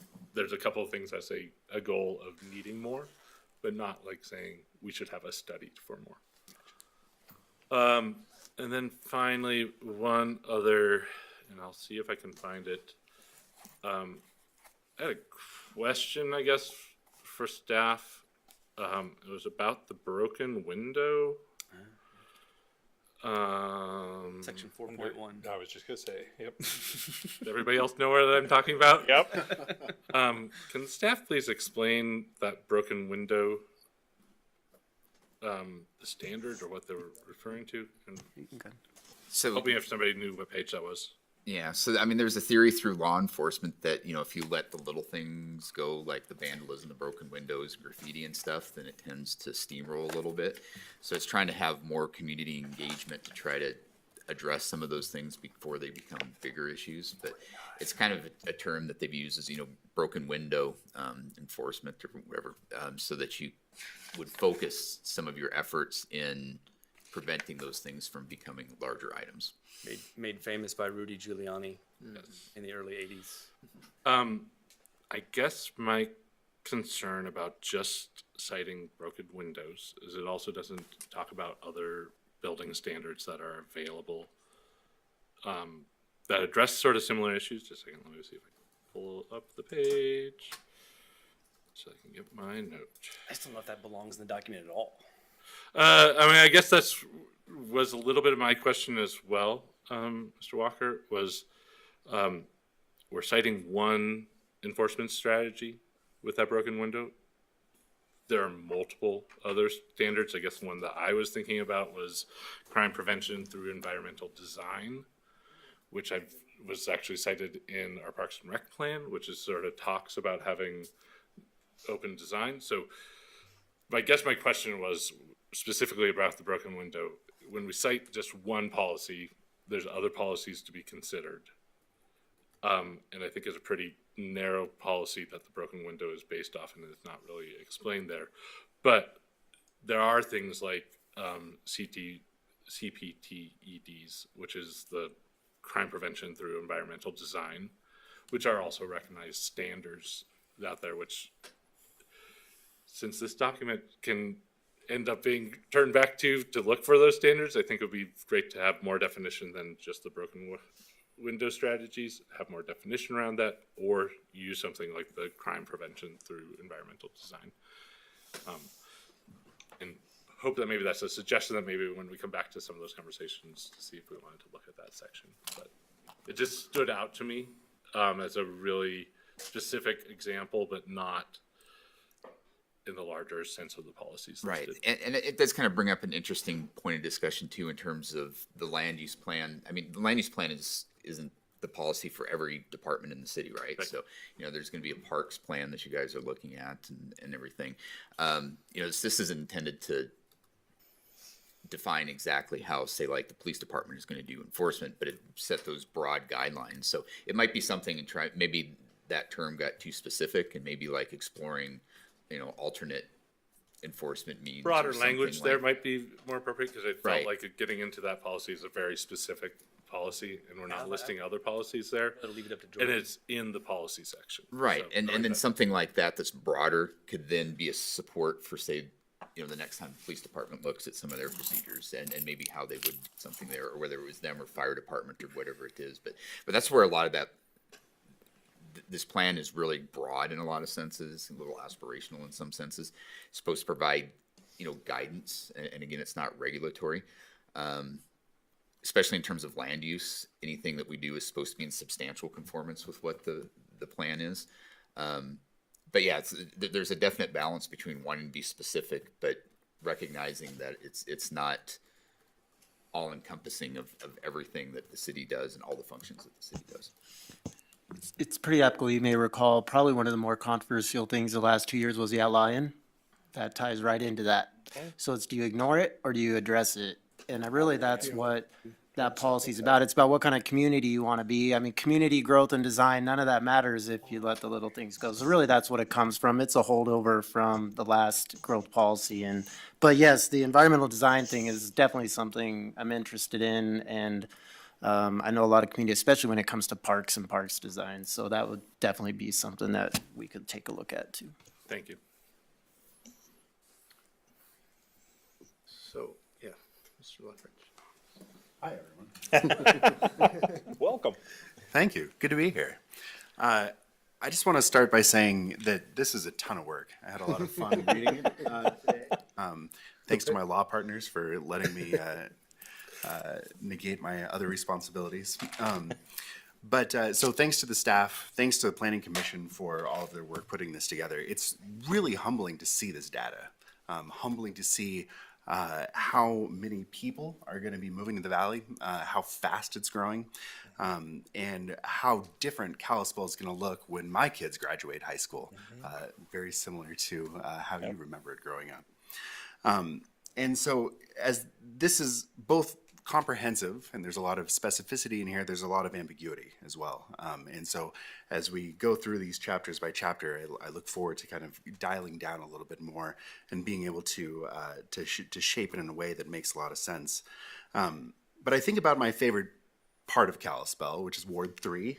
And the reason that I love it so much is because we have small homes, right? I live in a post or pre-war home on a small lot in a small house. And you get to walk to work, you get to walk to school, you get to walk to the ice cream shop. And those are the kind of things that I think makes community. And so when I look at this and I look at the commercial along the major arterials, I look at the heavy development along the arterials, which in many ways require driving. And then I look at some of the, inside of the future land map, these neighborhood commercials and some of the mixed use development that we're talking about, and being able to kind of center some of these newer communities, the places that we inevitably need to grow, around being able to have, you know, a single family home. Maybe it's a small one, 900 square feet, and also be able to walk to some of these mixed use developments.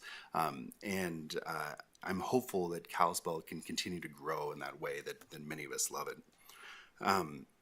Regarding the public participation, and I don't want to be a legal pontificator. In fact, I think Jared told me not to do this. But I was reading the district court opinion today that ended up going up to the Supreme Court, and the public participation pieces of it were both found to be facially unconstitutional, and I believe were permanently enjoined by the district court. So I would appreciate staff looking into it and perhaps getting a legal opinion about whether or not we can indeed implement those pieces of it at this point. But regardless, my understanding is that that's going to that public participation piece is going to be more relevant inside of the zoning and subdivision modifications. So we'll have an opportunity to kind of look at that, and I appreciated Ms. Davidson's comments about being able to kind of re-envision what that looks like. It doesn't need to be exactly how it was. It doesn't need to be an unconstitutional, theoretically, decimation of it, but it can look very different than how it's been. That both gives an opportunity for developers to have certainty and for the public to be able to have those comments. So with that, I look forward to continuing to work on this with you all. Any comments on the legal question?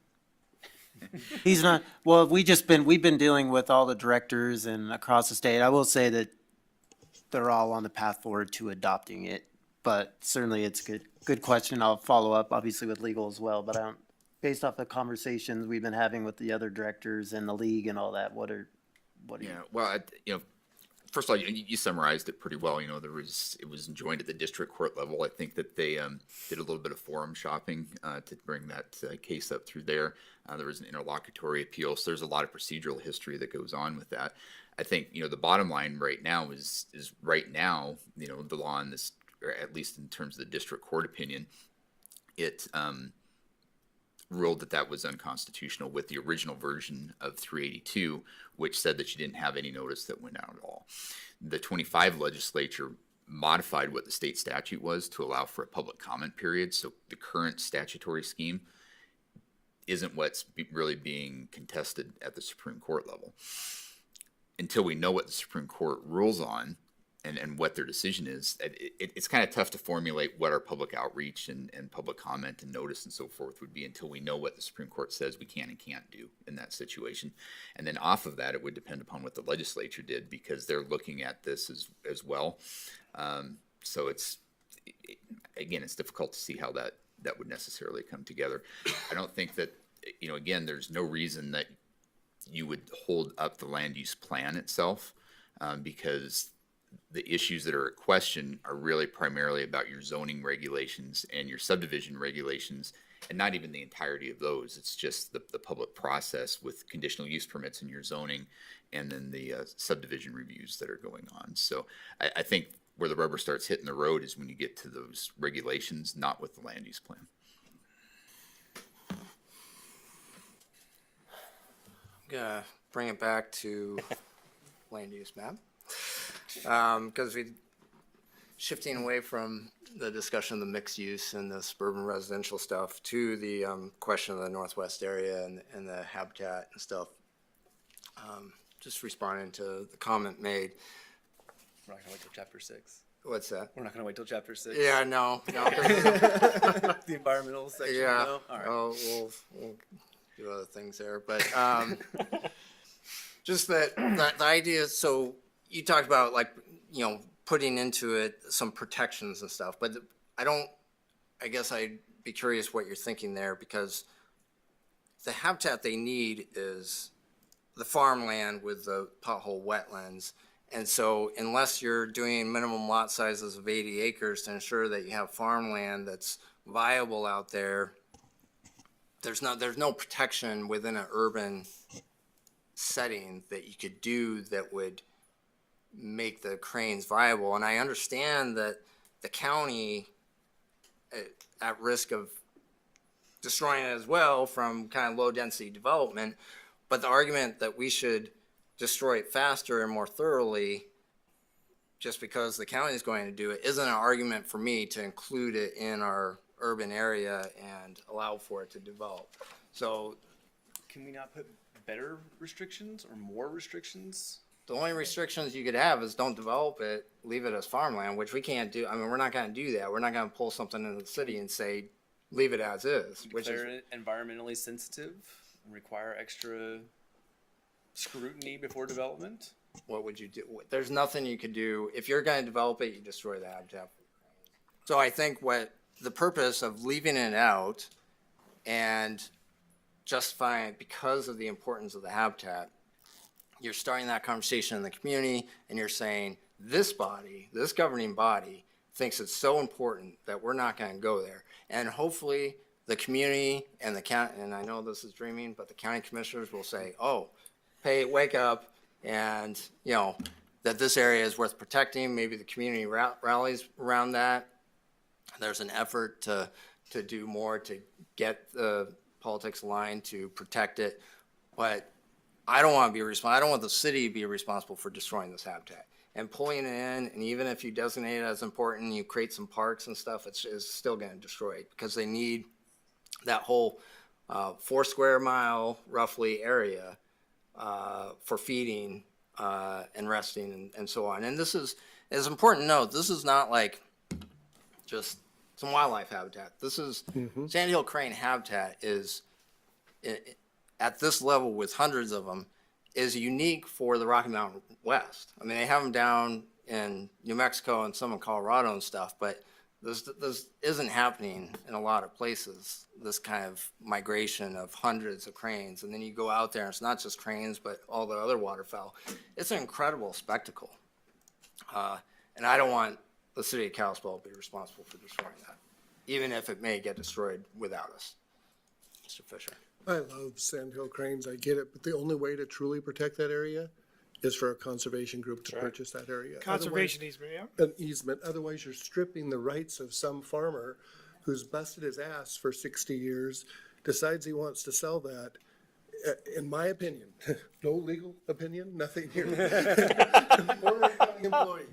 But seriously, that is the fundraiser. That's right. Is to buy that at fair market value and preserve those areas where there's feeding habitat. And I get it. I go out there. I love sandhill cranes. I think they're amazing birds. The halibut of the sky, don't they say? I mean, for those that hunt it, that's what they say. But I get it, but my humble opinion is that is the effort that should be proposed right now, is seeking those folks who believe and would contribute to acquiring those lands. Otherwise, we or the commissioners are disenfranchising some landowner who may want to go sit down south instead of busting his butt on his farm. And so Flathead Land Trust, as my colleague mentioned, we have a 400-acre conservation easement out there. And so, we want to be engaged in that and try to do that. But, of course, the land coming into the city is going to be more valuable if it's in our growth plan, right? So it's going to be much harder to do that process if it's included in our growth plan and it's seen as this kind of potential development area for urban city development. So using zoning to cut the cost to make it easier to buy.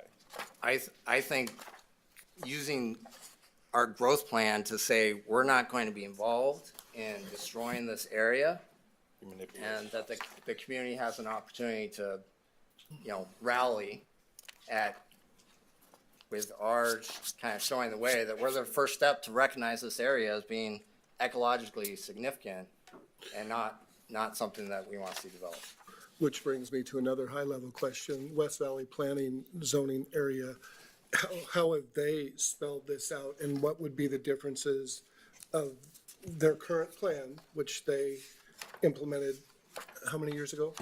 Yeah, well, they were part of the planning effort that the city did, the West Valley Planning Group, because they know the way it happens in the county. That's why they wanted the option and worked with the city so that there could be a plan for that. So the West Valley, at that time, it was 2007-8 that the city went through that planning effort. They were included in that at that time.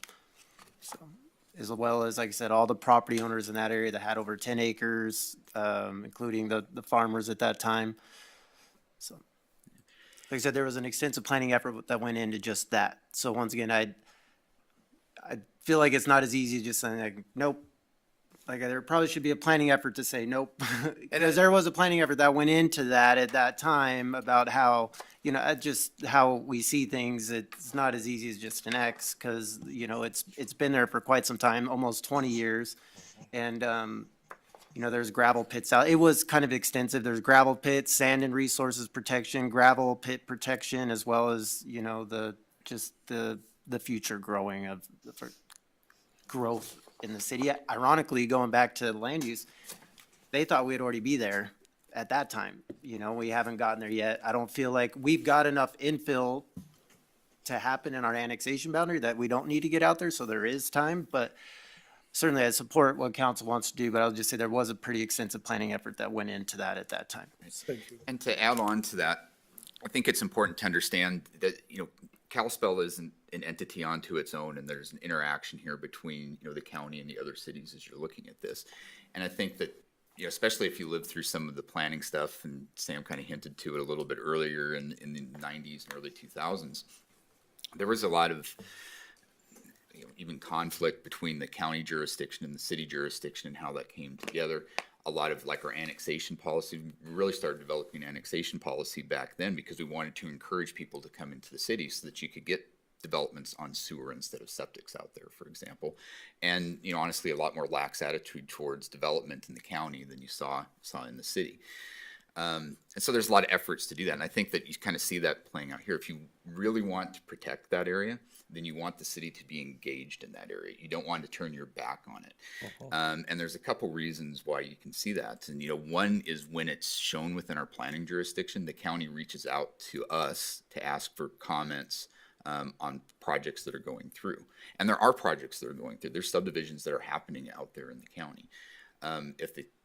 If we just bury our head in the sand as a city and say, oh, if we don't show it on our map, it's not going to develop. That's not what's going to happen. It's going to develop in the county. You're going to see 1 to 2 acre parcels with septics. There's a lot of development that people have talked about happening out there. I think the other thing that you need to pay attention to as well is, there's really 3 concentric areas here. There's the city limits, there's our annexation boundary, and the planning jurisdiction on here. And so a lot of the area that they're talking about is, off over in this area here, which isn't in our annexation boundary. It's nothing that we have that's saying, oh, we think that this property should come in and develop in the city right now. It's showing as being something that we may grow into. With the suburban residential out here, we're showing if it does develop in the city, it should be at our lowest densities. But I think that there's a number of things, and I kind of was just looking at those a little briefly, but there's a number of goals, policies, and recommendations through the natural resources section that you can definitely rely on when somebody comes in for development in here. Especially through a PUD process, you can kind of craft something, through our density shifting to allow higher density to kind of try to protect the more sensitive areas that are part of that. But you are going to see pressure out here, and I guess it's just in terms of a general growth. When you look at the city of Kalispell, you can't really develop towards the southwest particularly. You can't really develop off towards the river, and you can't really develop off towards Evergreen. So you get a little narrow area down through here on the south side. and you get this area up through here. So if you completely take out this area, you're going to push all your growth on 93 North and out 3 Mile. Wait. And I think, but I do think Yeah. going, I mean, that's why I don't want that area developed. And Yeah. the idea that we're going to have a PUD and set aside like a park that the cranes are going to survive off of it's just not realistic. And so I don't understand. That's not flying with me. I think that it's more well flying, so to speak, with this, right? Yeah. But no, I think that it's a real thing. I don't think that if you can just say we don't want it to develop, it will develop in the county, and it is developing in the county. Yeah, And guaranteed, and it is now. we just looked at a couple that were coming through. And you can't turn your back on something like that if you want to protect it. If you want to protect it, you want to be engaged with what that We're not going to process is. protect it. We're going to develop it. Go buy it. That's the thing. If it's in the urban area, we're going to develop it, and then putting aside a few areas is not going to cut it. So it's not a sense, this notion that bury your head in the sand is going to, it's not going to develop. I'm not saying that. I know it's going to get developed. I just don't want the city to be I don't want to be part of it. I don't want to have my name associated with seeing this area destroyed because it's such a valuable area. And bringing it into the city, even with, some riparian buffers and some parks or set-asides, it's not going to do it. And so I just don't want to be part of it. So you'd rather the county develop there and put septic in? Because if we don't show that in our growth plan, then it's in the county and they can develop there without consulting us, right? Consulting us won't, one, when do they ever listen to us? But two, it doesn't matter. Like I said, the argument that because it's going to get destroyed by the county, we should destroy it sooner or more thoroughly is not an argument to me.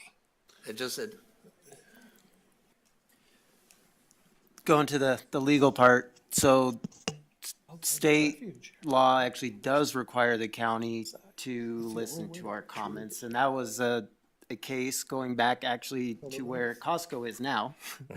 So once again, Costco's there because it was in the county, that's just the way it works.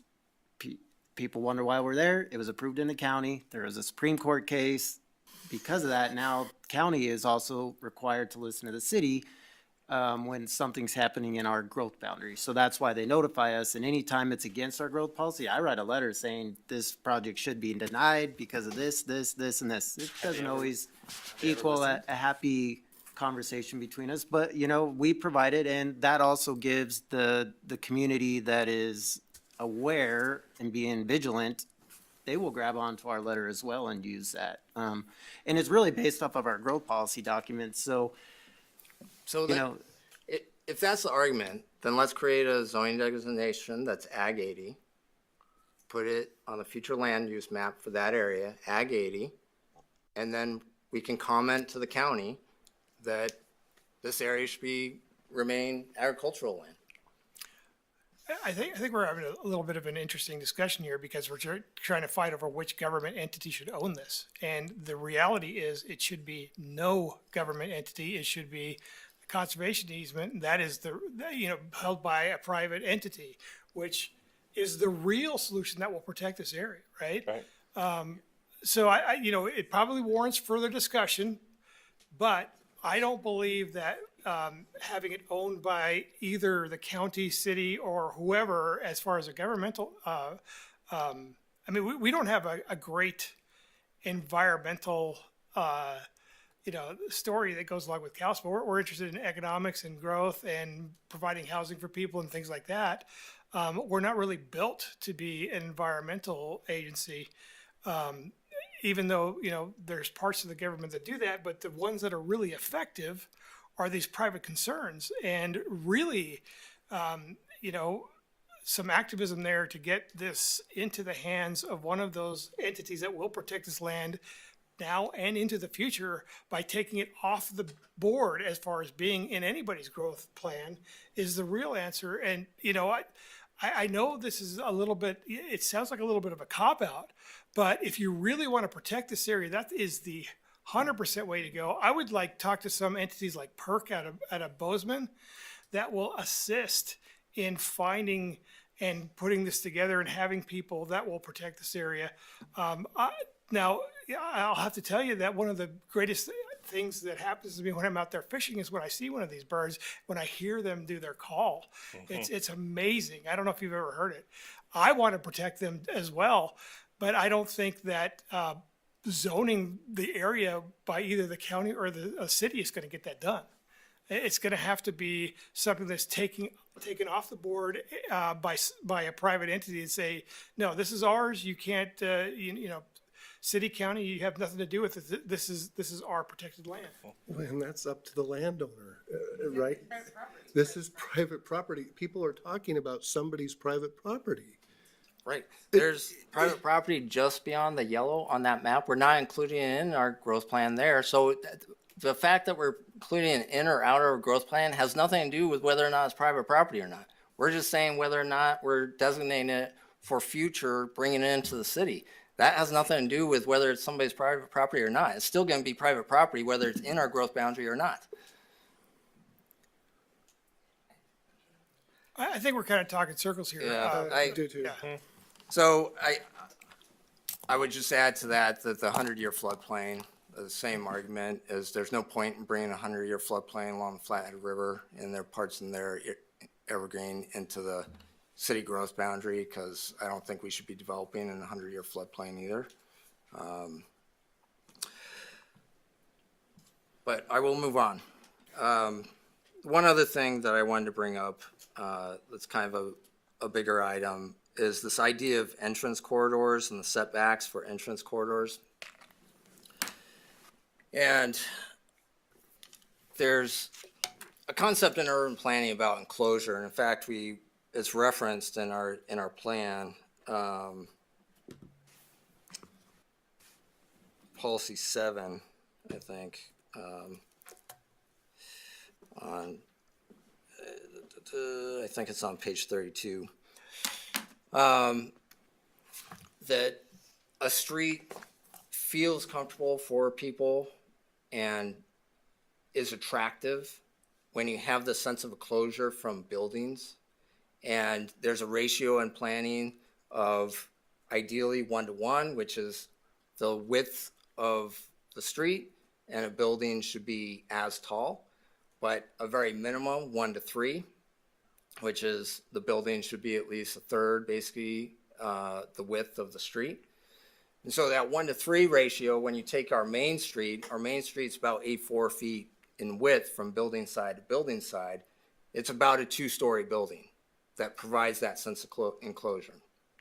And so one of the reasons why Main Street is such a nice street and people enjoy walking in and it's attractive and stuff is because you have mostly 2-story buildings along the historic part of Main Street, and it provides that sense of enclosure.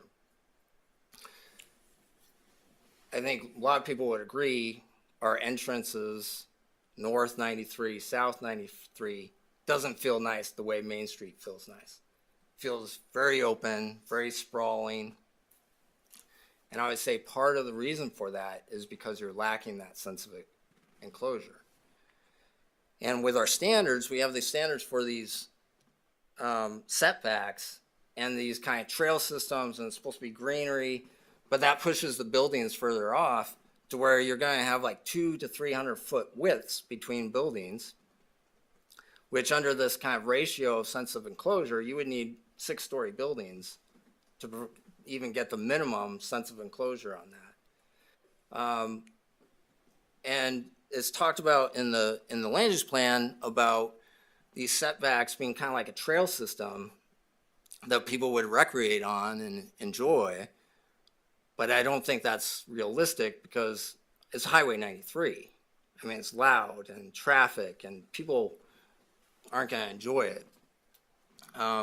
Mostly, they're going to be using those sidewalks and stuff to go to the shops, for transportation, that sort of thing.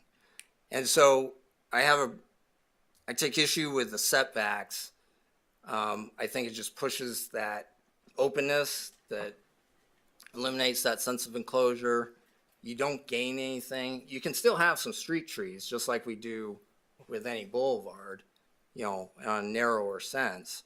So it's not necessarily opposition to the greenery, but this like 100-foot setback or whatever it is, I think defeats the purpose of what we're trying to do, which is create an attractive, welcoming entrance corridor for the north and south Kalispell. And you know, I'd argue, you know, if you look at the Kalispell Ford north of there, you have that big kind of vegetated thing. I don't think that's doing anything. It'd be better to have those buildings right up close to the street, and even have you know, ultimately on-street parking, because that helps with people using the sidewalks to give a sense of protection, and feels like the road is narrower, which slows traffic down.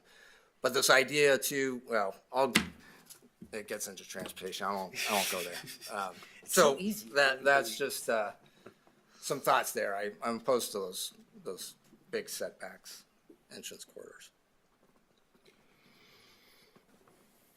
Mr. Fisher. I don't know if there's other comments, but just to wrap my head around this for another review, 3 chapters per meeting or per business meeting? What is the intent of the? Yeah, we'll do 3 work sessions. Continuously? Do 3, yep. So our next work session, we have a regular meeting next week, and then we'll have a work session on water sewer facility plans, and then we'll schedule out work sessions and we'll work through the chapters. And then I'll take comments and we'll get a bit of a working document there and go about it that way. So Do we have a plan then for how we'll prioritize? This has just been a lot of commentary, so it's for my mind, I'm just, some Yep. structure so that we do those 3 chapters. These are the concerns that were raised, and what do we do with those concerns? Do they go anywhere, or is it? Well, there's a couple of ways. I guess it's going to Proceed, depend. There's 9 of you. If it looks like there's kind of a majority of consensus for some things, then I can facilitate that. But at Okay. the same time, I see a lot of ideas, but I don't see a lot of consensus, you know, Yeah, so right. that's part of the key, right? So if there's certain things that there's like a majority there that feels like they want to make some edits, then yeah, staff can certainly do that. And we could take, you know, strike drafts and things like that and then work on that and provide it back for the next work session. And, but really it's going to kind of depend on kind of where the council is as we start to work through these chapters. If it looks like it's a deep dive, we're probably going to need to put a committee or something together to work through it. But I'm not quite sure we're there yet. So, but the committee would ultimately, if there's a lot going on, that's the route we're going to have to go because we're not going to be able to do it like this. That's just So the route. could I make a suggestion then that Yeah. we start the meeting with questions for clarification first, just so that we're all, whatever Yep. things I don't understand, and Yeah. then from there, what are the possible edits? And if Yep. it looks like we're not reaching consensus, then that becomes a work group and Yes, absolutely. We can do that. But yeah. It's also really important to understand that you don't have to pound on this until it's good by whatever date we have to pass it by. We can change this at any time. Yes. So if there are sections that are controversial and it looks like we're not going to come to a consensus with that with a regular amount of time, we can table that until after we get the plan in to meet the state requirement. We're not done at that point. We can address this every single council meeting from now until you know the end, if you guys want to. It's just it's the bigger thing is we want to get this in a state we can all live with, even though it's going to be a compromise. And then if the things that we're really kind of stuck on as a group, we can discuss over time. So don't feel like we have to jam every single thing into the 3-chapter work sessions. If we're going to find out, like when we get on these subjects, hey, this has taken 20 minutes, and probably at that point, it's a good thing to say timeout. Let's stop, move on to the next thing. We're going to grab this one section. We'll have a work session on that after the deadline. So I just don't want anybody to feel like you have to get your final draft, Yeah, completely and- ironed out by the deadline. We need to get this in. We can continue working on it forever. And staff's here for you. We certainly, exactly, I know we got new council members. This whole thing is new to a lot of you. There's a lot of time, even though it doesn't require us to evaluate it for 4 or 5 years, we can get right back on it, especially certain items of concern. But once again, we like to do a public process. You start editing it too much, you make it too much change, then it's like, where are we going back to ground zero, you know? So, and it's just, we're in a bit of a difficult spot. I'll tell you, last time, the growth policy took about 4 years. So we didn't, I mean, that's what we told the state, is like, do you realize what you're asking community? Growth policies do not happen in this time frame, you know? And it got through planning commission last time, sat on the shelf for a couple months because there was a lot of disagreement, put a committee together. I met 2 nights a week for like 6 months straight with a committee just to get to this point. So like I said, we're working off a pretty good document. There's been a lot of tweaks to it, but at the same time, we didn't have to do a complete rewrite, knowing that, you know, if there is some certain things that the council wants to see, it's probably going to require some more policy-driven decisions that will just take a bit of time. I'd also encourage folks, you know, one of the things I've found in my time on council that's a little bit frustrating is we have these conversations and there's kind of 3 people, let's say, on any one conversation that's doing a lot of talking, and we don't, especially for staff, trying to find out like where the majority is. So it's important if, you know, if there's kind of debate going on, for everybody to really try to weigh in. And especially if, you know, if we've been going on, but there's, you know, super majority opposed to, you know, protecting the sandhill crane habitat by pulling out, you know, we don't need to be wasting time on this, but, you know, we're just so everybody it is incumbent that we hear from everybody, so that staff can feel like they know the direction of the council. So, yeah. All right. Who are the 3 you're referring to? It varies. Hypothetical? He's got 2 thumbs. Quick technical question. I noticed in section 6, a lot of the maps were referencing the growth policy area, but seem to have the annexation boundary actually delineated. That was confusing. And so I wasn't sure which one was intentional. Specifically, We'll have to take page a look at 190. I think it's just. A lot of the maps that we had in there were their existing maps that we've had from before. So we tried to clean those up to the extent we can as far as growth policy versus land use plan, trying to show as well as we can what's here today. But yeah, it's incorporates an awful lot of what's in there. And that was kind of part of the point of what we were talking about before, is that this really isn't like a whole brand new plan from scratch. It's the bulk of it is what we had on the books and just adopted, you know, about 8 years ago or something like that. So it's trying to build off of that. It's trying to get us under what we're supposed to do under the new state statute and trying to clean up places that we can. Yeah, just more bringing it to your attention that Yeah. either the legend or the boundary is incorrect. Yeah, we tried to clean up some of that, but we wanted to use some of that information because it's still valid information, even if there's a couple things on the map that were a little off. Yeah, I noted a few typos and mistakes. I think just for those things, we can just email Jared and, you know, any edits, you know, edits to language stuff we discussed, but typos and correct the staff. City manager report. Oh, general public comment, sorry. General public comment. Please step to the mic or raise your hand.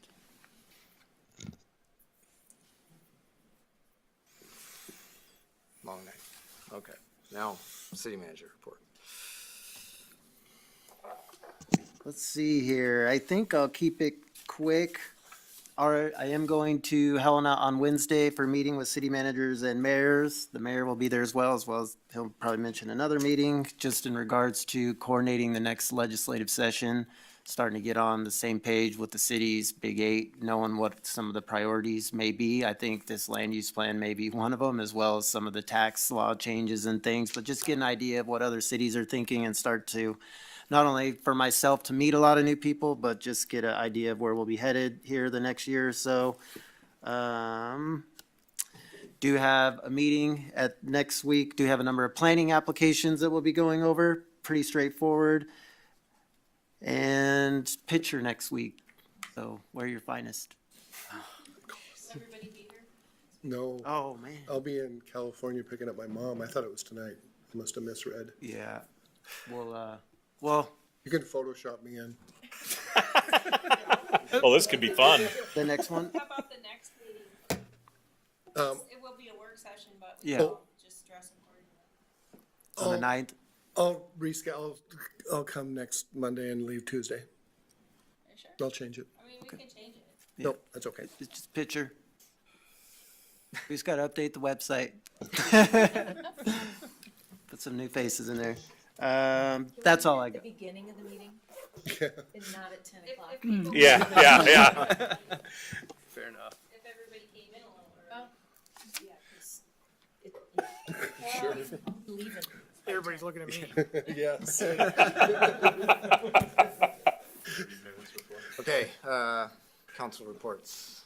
Ms. Gabriel. I don't think I have anything. Okay, well, Good meeting, but I'm looking forward to compartmentalizing a little bit rather than kind of all over. I think breaking it down is going to be helpful.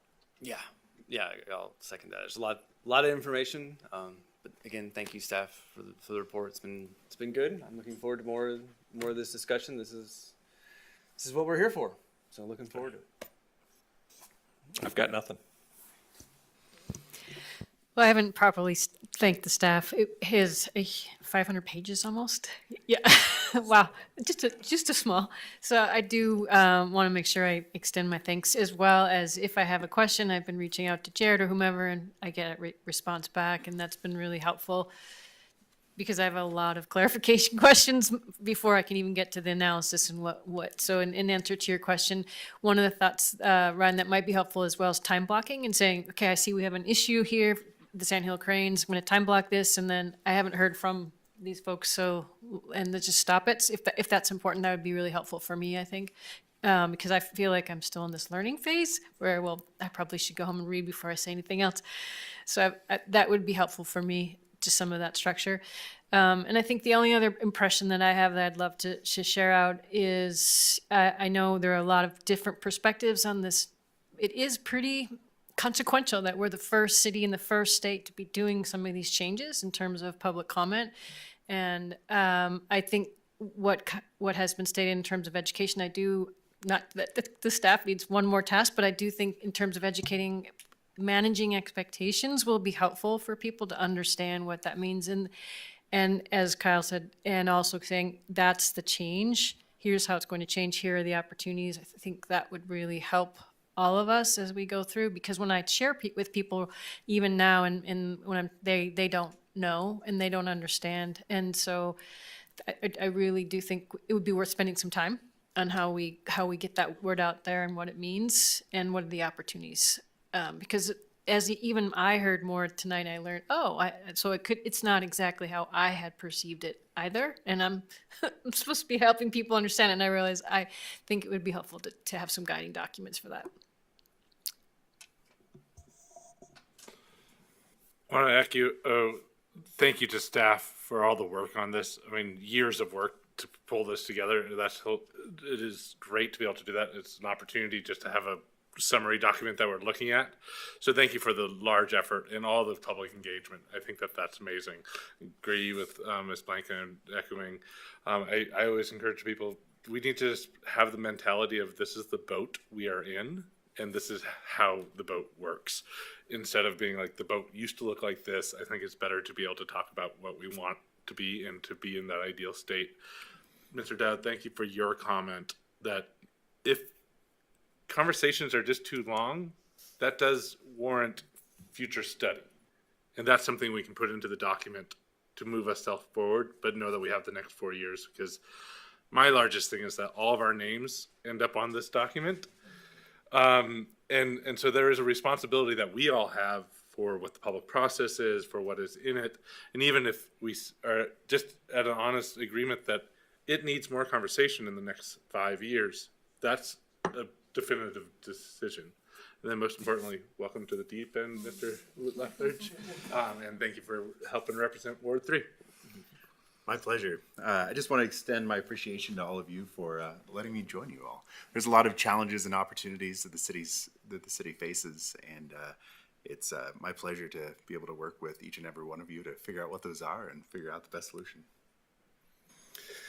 I just wanted to say, Jared is an excellent resource to reach out to find out things that we don't know. And also for you new council members to attend those national meetings and to get some outside knowledge instead of just dealing with us in our little boat. It's really helpful to see. I know it's time out of your schedule. You're busy with your private practice, your jobs, whatever you have going on in your life, but it really does kind of bring in a lot more information that doesn't ever get brought up here that you can use for your decision-making process here back home. So I encourage you to try and make the time to do those. They're really important. And it's a bonding time for us where we're not sitting up here with obviously several different issues on some things where we can get to know each other on a different level, and it's always very helpful. So try and make that happen. I had some things I was going to go over tonight that I realized today I need to do more research and critical thinking about before I open my big mouth. But the one thing I did want to portray tonight is, and mainly for the council here, but also for the public, there are things that you want to do in the time that you have here on council, and maybe things that you talked about during your campaign or whatever. Unfortunately, and I tried to warn as many of you as I could, we have a lot of things we have to do this year. One of them is this land use plan is going to take us months. And then right after that, we go into budget, and that takes months. So please just be patient. We'll get to what you want to do. We can request work sessions, but you can see how hard it's going to be to jam those in before those two things are done. I don't know what else might be looming that on the we have to do list. Parks plan, whatever. Yeah. So anyway, just I would just caution patience and take a lot of deep breaths. And for the public, I know that these longer sessions are difficult. Maybe we should consider doing general public comment earlier in the meeting so that they don't have to sit here and listen about sandhill cranes if they're not interested in that. That's all I had. Thanks. Thank you. Yeah, and I'll echo thank you to staff for the work on the plan. There's a lot there, and overall it's very good. I know I dive into a lot of the stuff that I want to see changed, just my nature, but I do recognize all the work that's gone into it and how much good there is there. And we'll dive into it more, and you'll see I have more much smaller changes, but recommending. But yeah, I definitely recognize all the value that's there and all the work that went into it. And so I did, tagging off of what Mr. Dowd said, I actually do have 2 work sessions I'd like to propose. The first is I'd like to request a work session on design standards on the Parkline Trail.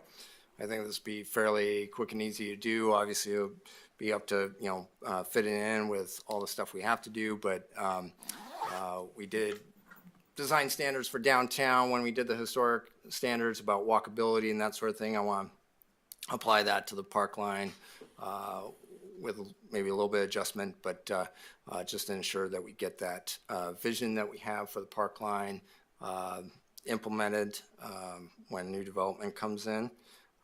So I look to council if there's support for doing a work session on that. I would support that for sure. Do we not have any? We don't have any at the moment. Nothing for the, okay. Yeah. It was not successful last time I proposed it, so. And then the second one would be something that I've talked a lot about, and it's come up in the past as well, is having an affordable housing and homelessness advisory committee. This would be a committee made up of local experts and other stakeholders in the community on issues of that. And they would advise and consider, just like any other advisory committee, on issues that are happening in the city or coming before the council that are related to affordable housing or homelessness. And we can get into it more in the work session, but see if there's support for looking at creating that from council as well. Yeah, as long as we can make sure that, all pieces of the community are represented, I'd be okay with that. All right, great. And then I will be. May be a while. Yeah, yeah, yeah. But it fits I got the in with note, it. I got the note. Yeah. And then, yes, I will, Wednesday be at this, meeting with the city manager. And then also the next day is the, League of Cities, Montana League of Cities, and as mayor, I'm on the board of that. So it's a board meeting, so I'll be attending that on Thursday as well. So, with that, we're adjourned.